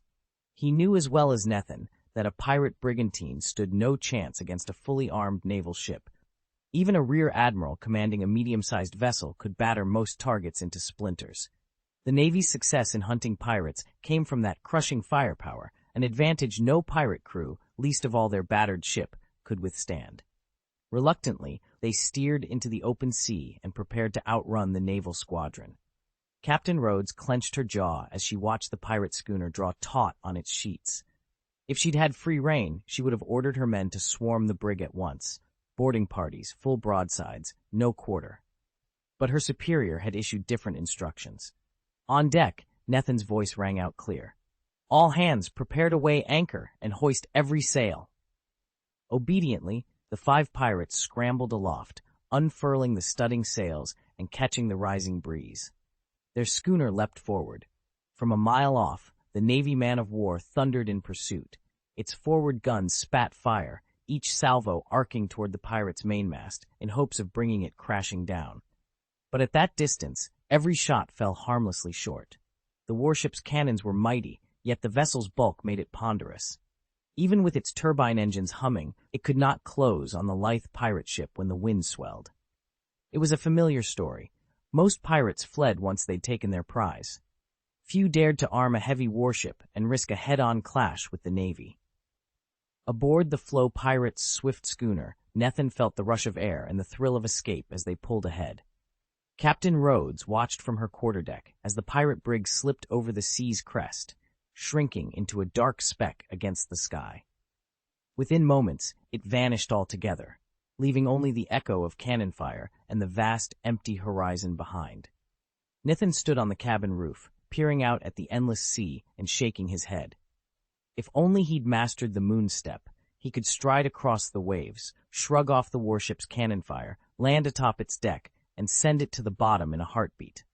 But that vessel had only been commanded by a low-ranking naval colonel, hardly worth the effort of sinking. Nethan felt no sense of gain or loss. With his talent system advancing as it was, it wouldn't be long before even the most formidable Navy ships couldn't catch him. And when that day came, any fleet daring to give chase would slip beneath the waves just as easily. He dropped lightly from the roof and crossed to where Robin was standing. "Robin, how much food and water do we have left?" Robin paused to calculate. "With 7 people aboard, we've got enough to last 2, maybe 3 months. "Good," Nethan said, nodding. "I need you to gather everything you know about the West Sea pirates with bounties over 15 million Baileys. Lay it all out for me." "On it," Robin replied, already pulling out a parchment and quill. Chapter 17, The White Blade Pirates. By November of 1508, 11th year of the Great Pirate Age, Hyuan calendar, Nethan, Ghost Hand Rhodes, had already made a name for himself across the western seas. His rise began when he hunted down and killed the notorious One-Eyed Flo, head of the Flo Pirates and bearer of a 27 million Bailey bounty. Claiming Flo's flagship for his own, Rhodes officially christened his crew the Ghost Hand Pirates. Their black banner, a skull clutching a skeletal hand, fingers splayed toward the sky, quickly became a symbol of terror on every trading route. Just weeks later, in early December, Rhodes and his ruthless band intercepted the Kolo Pirates, whose captain carried a 17 million Bailey price on his head, off the coast of Turda. After an explosive naval engagement, they overwhelmed both the Kolo crew and the Turda Kingdom's hastily assembled militia. News of their victory spread like wildfire through every port. By the end of December, Ghost Hand Rhodes had set his sights on the Blood Bull Pirates, whose captain alone was worth 25 million Bailey. When the T-19 detachment of the West Sea Navy moved to suppress the insurgents, Rhodes met them head-on, routing the Royal Squadron with tactics as brutal as they were ingenious. As the new year dawned, in January 1509, whispers of the Ghost Hand Pirates reached every dockside tavern from Hyuan to the edge of the Grand Expanse. Yet even as Rhodes cemented his legend, other pirate lords stirred in the shadows, none more dangerous than the elusive White Blade Pirates, whose name alone sent shivers through merchant crews. And it was toward them that Nethan Rhodes now set his course. The hunt for the White Blade Pirates was about to begin. Nethan's legend in the pirate haven of Bog grew with every skirmish. First, the man they called the Ghost Hand cut down the giant hammer pirates, each member carrying a 28 million Bailey bounty. Not long after, he dismantled the leopard pirates, wanted for 19 million, and when the famed pirate hunter Bloodhand and his crew ambushed him, Nethan turned the tables, crushing the would-be assassins without mercy. Word spread. His own bounty now topped 40 million Baileys, and no one dared challenge him. It's been over 2 months since he captured the Flo Pirates' ship. In that time, Nethan eliminated 2 targets with bounties between 15 and 20 million, and 3 more worth 20 to 30 million. But repeated hunts in the same reward bracket meant steadily shrinking returns. He'd earned only 80 talent proficiency points so far. Fortunately, the Giant Hammer victory had granted him a bonus talent point, a welcome boon. Now Nethan judges it a poor use of his time to chase bounties under 30 million. His next goal is clear: track down pirates with rewards exceeding 30 million in the small kingdom, and claim every last bit of glory. The Kingdom of Arcadia lay on the West Sea, a powerful realm among the world government's 170-plus nations, its ruler even entitled to a seat at the World Conference. In a narrow back alley of the capital, Nethan pressed his back against the cool stone wall, the brim of his leather hat shadowing his eyes. Across from him, Robin leaned similarly, her own hat pulled low. "What's the situation inside? Is our intel reliable?" Nethan asked. Robin closed her eyes and activated her clairvoyance ability, sending her senses sliding through the walls of the neighboring building. After a tense moment, she shook her head once and deactivated the power. "Everything checks out. The secret deal is happening in the central chamber on the top floor. And heading it is the captain of the White Blade Pirates. No one knows his real name. He's simply called White Blade. His swordsmanship is legendary."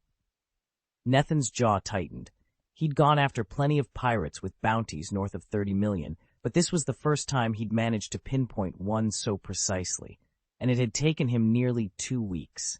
According to the Guild Handbook, the first time you capture a pirate whose bounty falls between 30 and 50 million, you and a free talent point. A slow grin curved Nethan's lips. Then we're just in time to claim ours. He tapped the butt of his sword against the alley stones. Let's move. Nethan tipped the brim of his hat and stretched his arms overhead. Ever since deciding to focus entirely on improving his physique, he'd left all tracking and intelligence work to Robin. Under this all-out regimen, his strength and endurance had soared. He'd grown accustomed to the surging energy of the twisted fruit and boosted his twist proficiency by 30 points, enough to advance his twisting ability by an entire rank. Hold this spot for me, he told Robin as he accepted the 35 million Bailey bounty for capturing the White Blade. With a brief nod from her, Nethan turned back to the towering wall before them. He placed his palm flat against the stone and channeled his twisting power into it. A low hum echoed as energy rippled through his arm. The wall didn't crumble. Instead, the surface dented inward, forming a shallow notch just big enough for a foothold. Nethan planted his boot into the indentation and sprang upward. His fingers curled around a higher edge, and he launched himself again, moving with fluid precision. Whoosh! His body arched upward. Whoosh! He gained another foothold and rose closer to the summit. Every muscle worked in perfect harmony, an unspoken testament to just how far his training had come. As Nethan continued his ascent, Robin watched from below, already planning their next move once he reached the top. Nethan sprang upward with 2 powerful leaps, landed on the rooftop, and was gone in an instant. Wanted by the Navy, openly defiant of the world government, and yet relentlessly hunting pirates wherever they sailed, no matter how many enemies he faced or how stacked the odds, what a strange captain he was. Nico Robin watched his silhouette shrink against the horizon and murmured, "He really will kill every famous pirate he runs across, won't he?" Most crews despised one another, especially in the New World, where territory disputes and sudden ambushes were as common as the ocean's tides. But Nethan's crusade wasn't born of chance or vendetta. He hunted every well-known pirate he could find. With every conquest, he seemed to trample over more blood and bone, carving out a reputation as the most feared figure in the West Blue. Robin shook her head, then summoned her devil fruit power. From across the street, her eyes glowed as she peered through walls and floors, tracing Nethan to the very heart of the building. At the top floor lay a single chamber, its heavy curtains drawn shut against the daylight. Inside, oil lamps cast golden halos around nearly 20 figures, some standing, some slouched in chairs. It had taken her over half a month to pinpoint this gathering. An old man with a gray beard and a bowler hat lounged on a worn sofa, his gnarled cane resting across his lap. Directly opposite him stood a swordsman cloaked in white, blade sheathed but aura crackling with barely restrained menace. Robin narrowed her eyes. The real game was just beginning. Captain Shirabine, the swordsman in the white coat, stood impassive by the cabin's entrance as the old man in the bowler hat produced a leather-bound ledger. Across the low table, Nethan, Shirabane's right hand, leaned forward, his eyes gleaming with quiet amusement. "I hear you're willing to offer a handsome reward," Nethan said, folding his fingers together. The agent's jaw tightened. 40 million Baileys, he replied, sliding the ledger toward them. "That's our budget for this assignment." 40 million, Nethan repeated, letting the weight of the sum linger in the smoky air. He leaned back, studying the man in the hat. "Very generous. Now what exactly do you need from us?" The agent's voice dropped to a near whisper. "We want the Capone gang's underground stronghold in the kingdom of Saman eliminated. Their rapid expansion threatens our organization, and frankly, they've become a liability." A slow, mocking smile curved Nethan's lips. He shot a sideways glance at Shirabine. "So the very thugs your allies in Simon quietly financed can't be dealt with using their own muscle?" The old man's eyes hardened. "It's not a matter of strength. An overt strike would draw unwanted attention, official investigations, diplomatic complications." He tapped the ledger. "This is a delicate matter. It must be handled off the books." Shirabine inclined his head once, the only sign of his agreement. Nethan's smile widened. "Understood. Discretion guaranteed. We'll make sure the Capone gang's stronghold disappears without a trace." The agent exhaled, relief and anticipation flickering across his face. Then consider the contract sealed. Nethan rose, brushing imaginary dust from his coat. Pleasure doing business. He and Shirabani exchanged a brief, conspiratorial nod before turning to leave. In that moment, the candles flickered, and the promise of bloodshed hung thick in the stale air. Byren leaned forward, his tone blunt. So, are you going to take this job or not? I'm talking about taking on the Capone family. The old man's face darkened at the mention of Capone. 40 million Baileys isn't enough, he growled. I'll go up to 50. Byren merely shrugged, produced a crisp handkerchief, and began polishing his scabbard with leisurely precision. 40 million was already an exorbitant sum. He appeared entirely unfazed by the extra 10. For a long moment, neither man blinked. Then, from somewhere above them, a faint creak echoed through the rafters, and every eye in the room jerked skyward. Chapter 18, Young Capenberg, crack, crack. Byren and the old man looked up as the ceiling groaned, fissures spidering across its surface. In an instant, a section of stone gave way, and with it, the chandelier crashed down in a shower of sparks. What the? The onlookers froze. Byren reacted without hesitation. He drew his sword in a single, fluid motion and cleaved the falling rubble in half. A 2-meter-wide gap opened overhead, and sunlight streamed in from the cavern beyond, flooding the hall with brightness. You've cut a deal with the pirates. A clear, confident voice rang out through the new breach. How quaint, but I doubt most of your agreements will ever see the light of day. All eyes turned upward. Through the jagged opening stood a lone figure, a young man in a worn leather hat, one hand pressed firmly on its brim. With a graceful leap, he dropped into the hall, landing lightly atop the scattered ruins. Who are you? Someone hissed, hand on hilt. You've got nerve barging in here. State your name! Silence rippled through the assembled pirates and nobles as they stared at this audacious intruder, Nethan, who had just made an unannounced entrance into their stronghold. The old man in the bowler hat froze mid-breath, convinced Capone's thugs had finally uncovered their secret deal and were about to burst in. But when the intruder stepped into the dim light, the old man's eyes went wide with shock. You're Ghost Hand, Nethan. They'd exhausted every avenue trying to contact the Ghost Hand pirates, secret letters, coded signals, even under-the-table bribes, but never managed to reach them. In their frustration, they'd turned to the White Blade pirates at last, arranging a private meeting. Now, just as the deal was about to be sealed, Captain Nethan of the Ghost Hand fleet had materialized unannounced, shattering everything. White Blade, leader of the White Blade pirates, strode forward, his scarred face twisting into a dangerous scowl. He studied Nethan, who stood calmly atop the cracked stone floor. Over the past months, the name Ghost Hand Nethan had spread like wildfire across the West Sea. Pirates, gangsters, even Navy frigates, no one had survived an encounter with him. He hunted the mightiest foes simply for the thrill of the fight, carving out a reputation as a merciless predator. Whiteblade's gloved hand clenched the hilt of his cutlass until his knuckles gleamed white. In a low, rumbling voice, he asked, "So you've come? For me?" A tense silence fell. Torches flickered in the corners, casting long shadows. Ghost Hand Nethan offered no answer, only a faint, unsettling grin. Nethan didn't come here just to make an impression.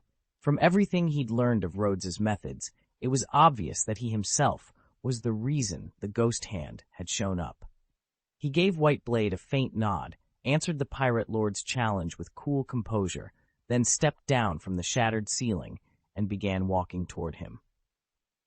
At the mention of Ghost Hand Rhodes, White Blade's crew fell silent.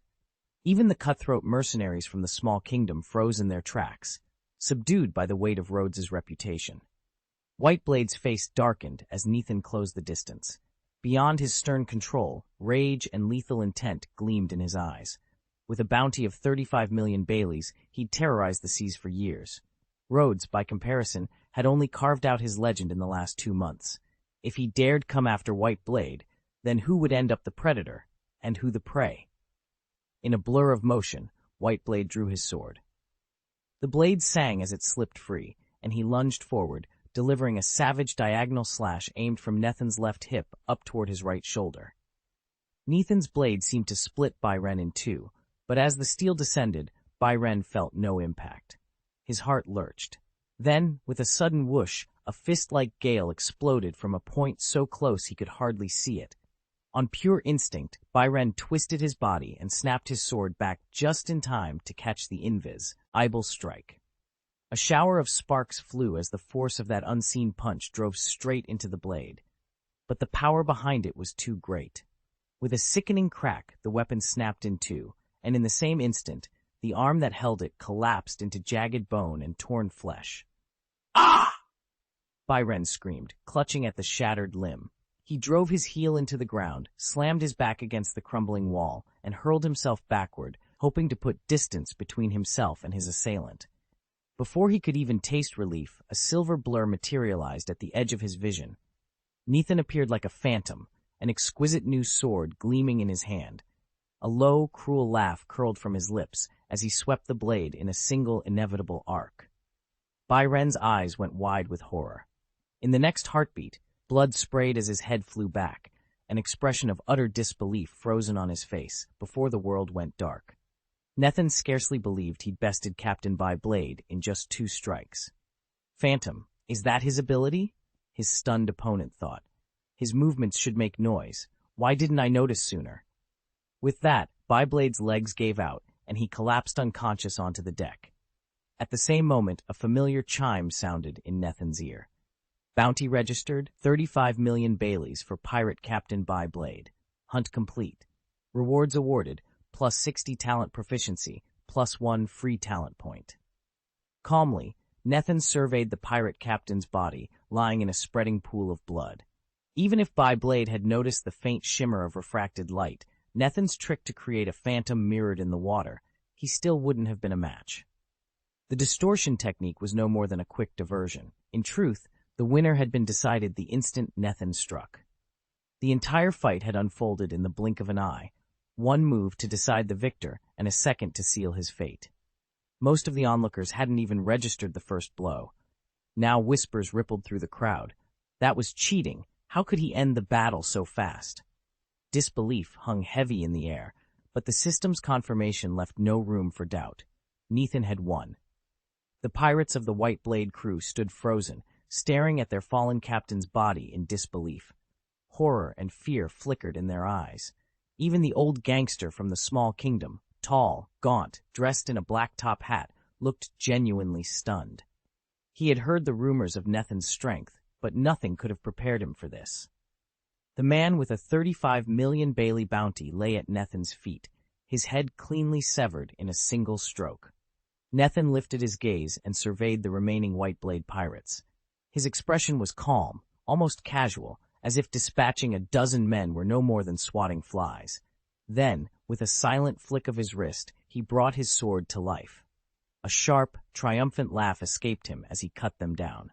Dozens of blades flashed in vain. None could match the speed or precision of his attacks. Within moments, every last pirate lay dead, their heads rolling at his feet. When the final body hit the ground, Nathan fell silent. Blood dripped from the renowned blade Chunli, still clutched in his hand.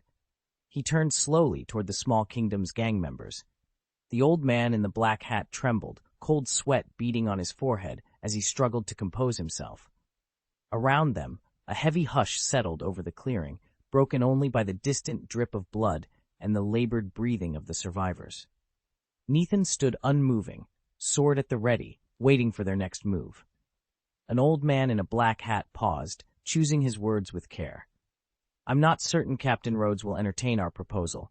We only ask that he dismantle the Capone gang's underground network in the Kingdom of Simon. In return, we'll pay him 50 million Baileys." Rhodes stood perfectly still, regarding the old man with an unsettling calm. A single drop of blood fell from his sword's edge, splattering onto the fine blanket beneath them. The assembled crowd held its breath. Not a soul dared to interrupt the silence, broken only by the faint, uneven rustle of shifting cloaks.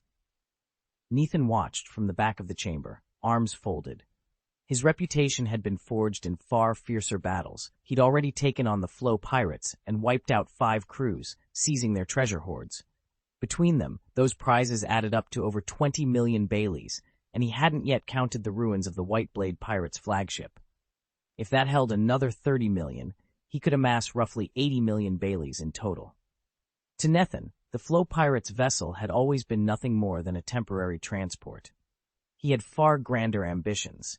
He needed a ship that could outpace any pursuer and carry enough firepower to withstand a royal navy. With 50 million Baileys in hand, he could hire the finest shipwrights and seamen to build him a custom warship tailored to his every requirement. He inhaled slowly, letting the tension in the room build one heartbeat longer. Then, at last, he stepped forward into the flickering torchlight. Nethan had been wrestling with an impossible contradiction between himself and the Capone gang, one he still couldn't resolve. He sat deep in thought when Robin burst into the room, breaking his concentration. "Captain Rhodes," Robin announced, urgency in his voice. "The Capone gang surrounds us." Nethan, known to most as Captain Rhodes, looked up, surprised. The elderly man in the black hat beside him shared his shock. Neither had expected the Capone crew to move so swiftly. Without a word, Nethan crossed to the curtained window and peeled back a corner. Outside, the entire street was ringed by Capone operatives, hundreds of men armed not only with rifles but also lugging portable artillery pieces, as if they'd brought a battlefield to the city's heart. His eyes narrowed. He swept the line of grinning gunmen until they came to rest on a single figure at the front, a young man casually puffing on a cigar, exuding ruthless confidence. That had to be Capenberg, the Capone faction's up-and-coming lieutenant. Nethan straightened, steeling himself. No matter how dire the situation, he wouldn't allow his people to be crushed without a fight. He turned back to Robin. "Send word to all our men. Hold your positions. I want every exit covered," he ordered calmly, "and prepare for whatever comes next." Robin gave a curt nod and dashed off. Alone now, Nethan reopened the curtain, meeting Capenberg's cold stare head-on. The game was on. Chapter 19, Level This Place to the Ground, Part 1. Capone Becky's sudden strike stunned everyone. As one of the Capone family's chief decision-makers, he was already poised to seize complete control, and now he'd unleashed his forces without so much as a whisper of warning.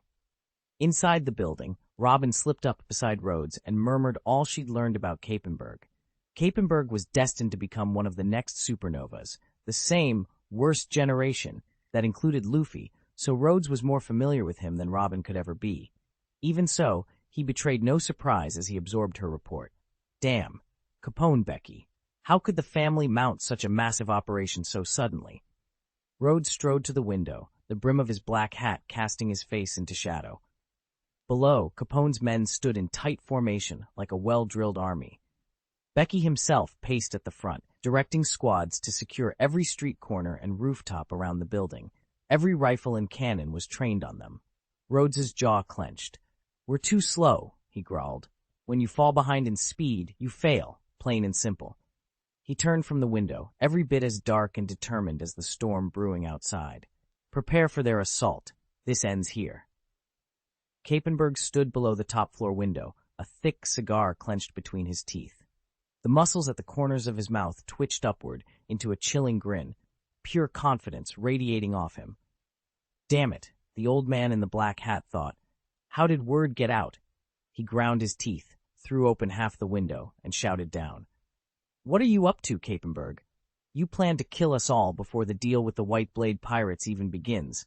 And while you're at it, why not take care of one more nuisance? Ghost Hand Nethan." Capenberg's grin widened. He exhaled a lazy plume of smoke, letting the words hang in the air. Inside the room, the old man in the black hat froze in his tracks, and Nethan and Robin exchanged startled looks. They had assumed someone had slipped in by chance. They never realized they were part of a carefully laid trap. "You planted Nethan on this job?" Capenberg drawled, stepping closer to the window. "If he'd actually been inside, I'm sure those White Blade Pirates would already be dead." He tapped ash from his cigar onto the ledge, his dark eyes sweeping the deserted rooftop.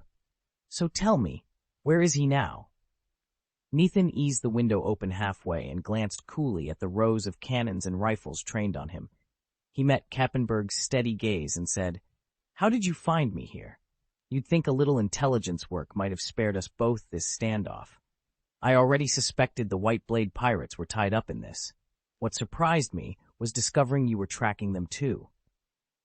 Capenberg returned his stare, voice calm. "After you killed Capone Lecky, one of the Capone family's lieutenants, and ignited that blood feud.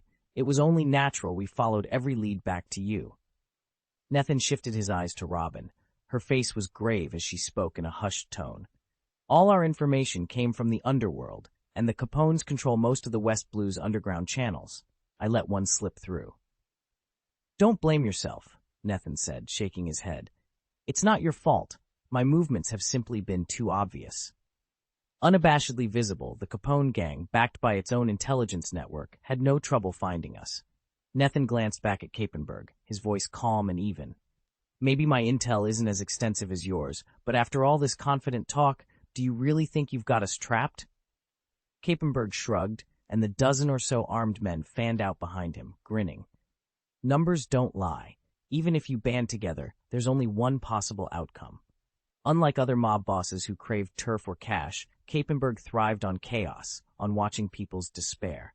The older gentleman in the black top hat standing at his side went pale. He balled his fists and shouted, Capenberg, don't forget where we are. If you make a move here, we'll rally. Bang!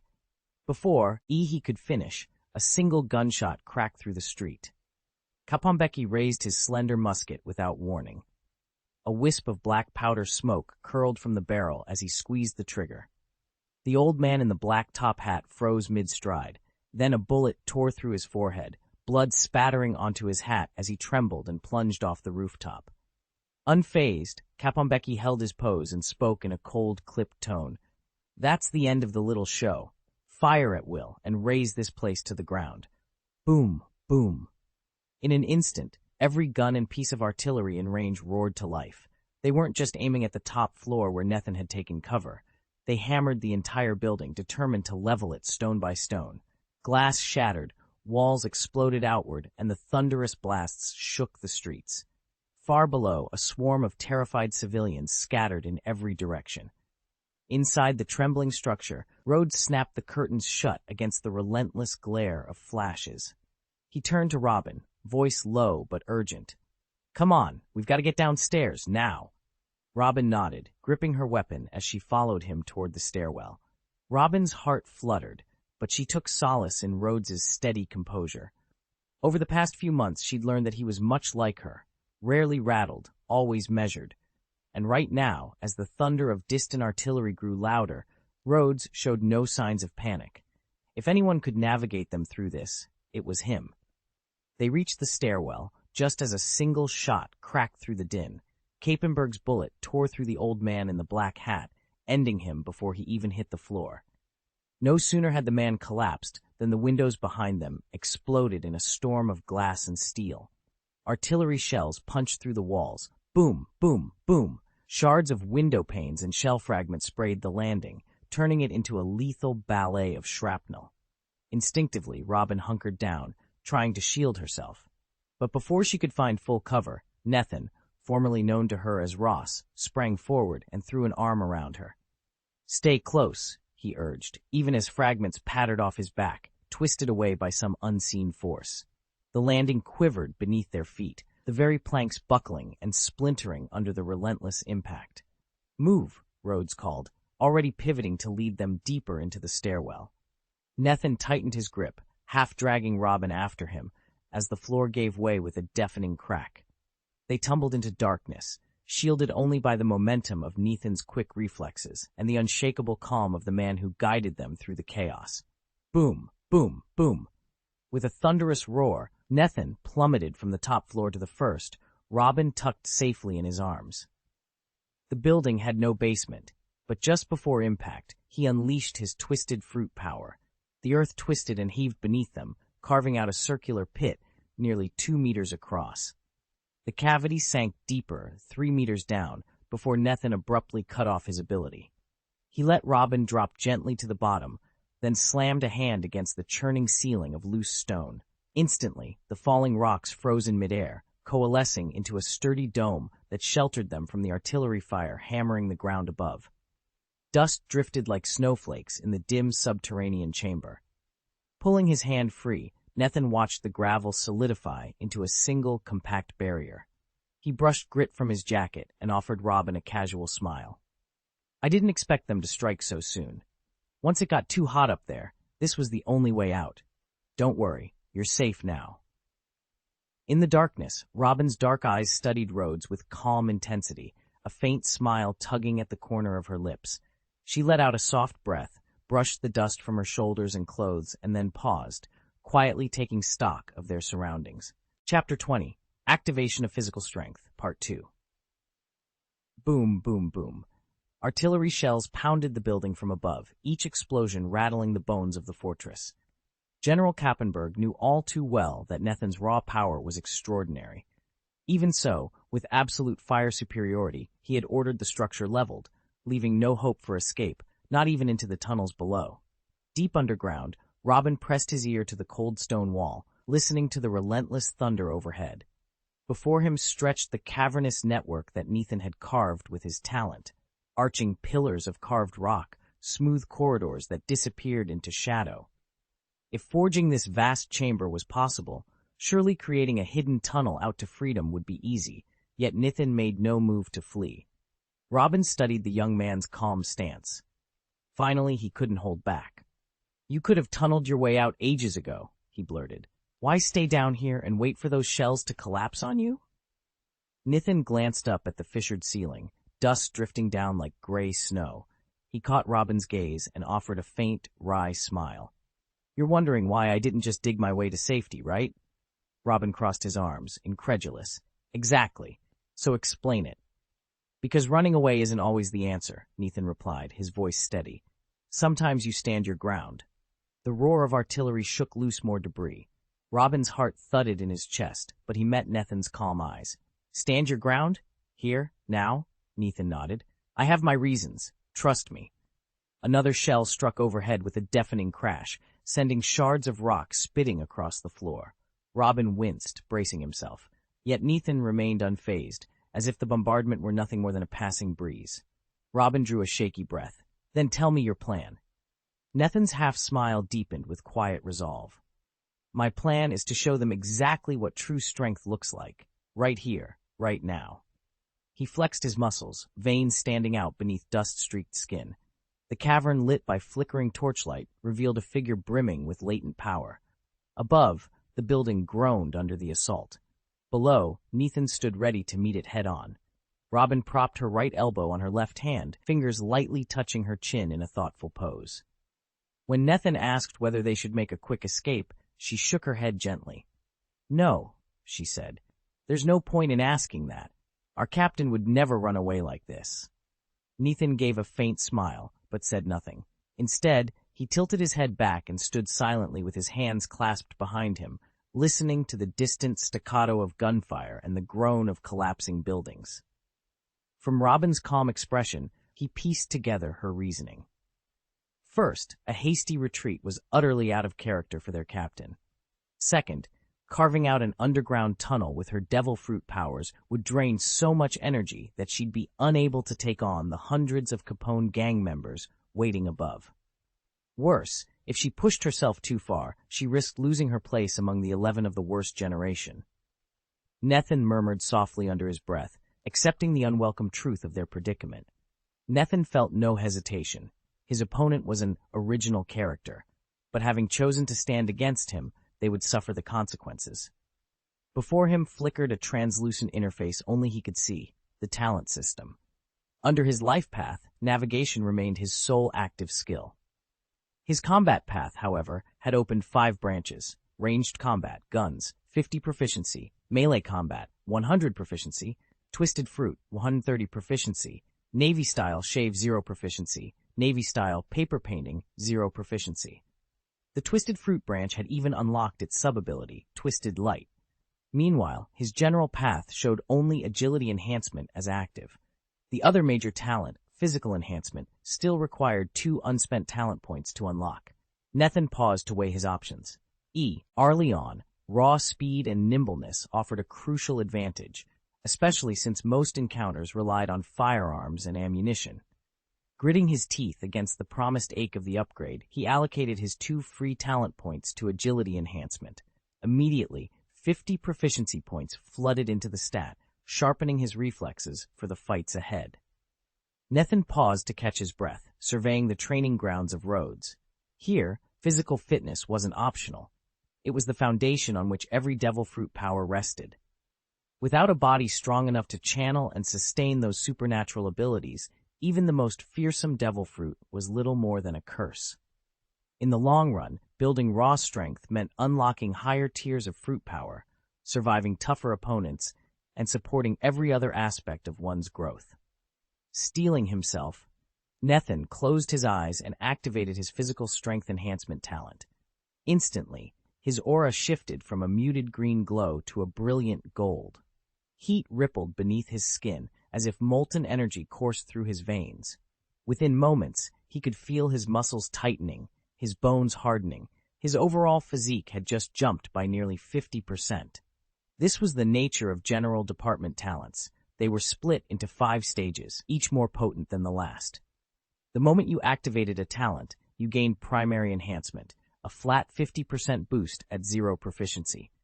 From there, every additional point of proficiency added another 1%. When you hit 50 proficiency points, the talent automatically evolved into an intermediate enhancement, pushing the total bonus to 150%. And with higher proficiency, secondary, advanced, and master levels awaited, each dramatically amplifying one's physical potential. Nethan flexed his fingers, feeling newfound power thrumming through his limbs.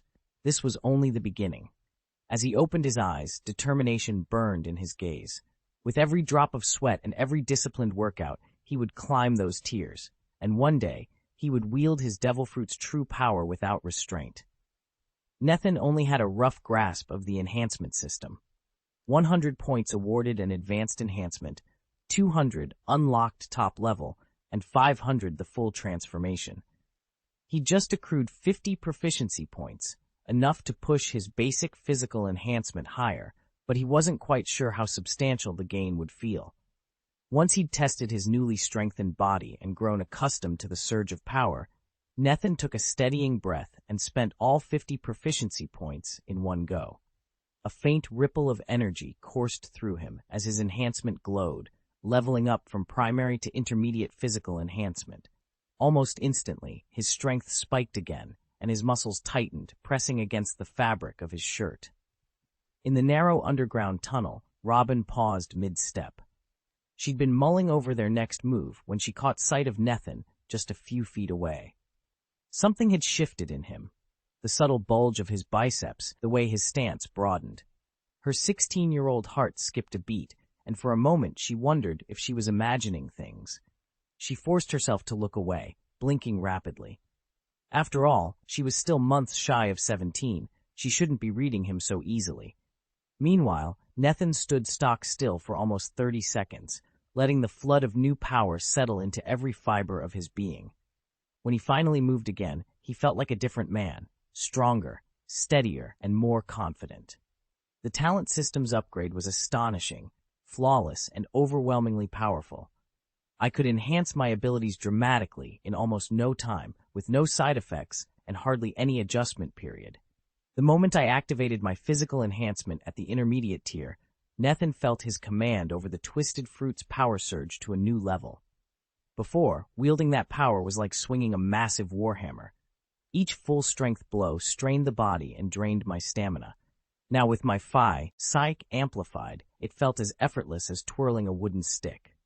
Even at maximum output, my body bore the weight without breaking a sweat. I still had 85 talent points left. Glancing at the glowing counter, I weighed my options, and the reality of our situation hit me.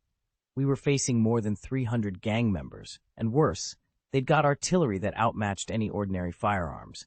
There was no room for hesitation. I channeled every last point into my physical enhancement. With that final click, my power stood at its peak. Now, all that remained was to face what came next. Nethan stared at the talent proficiency screen, 85 points remaining.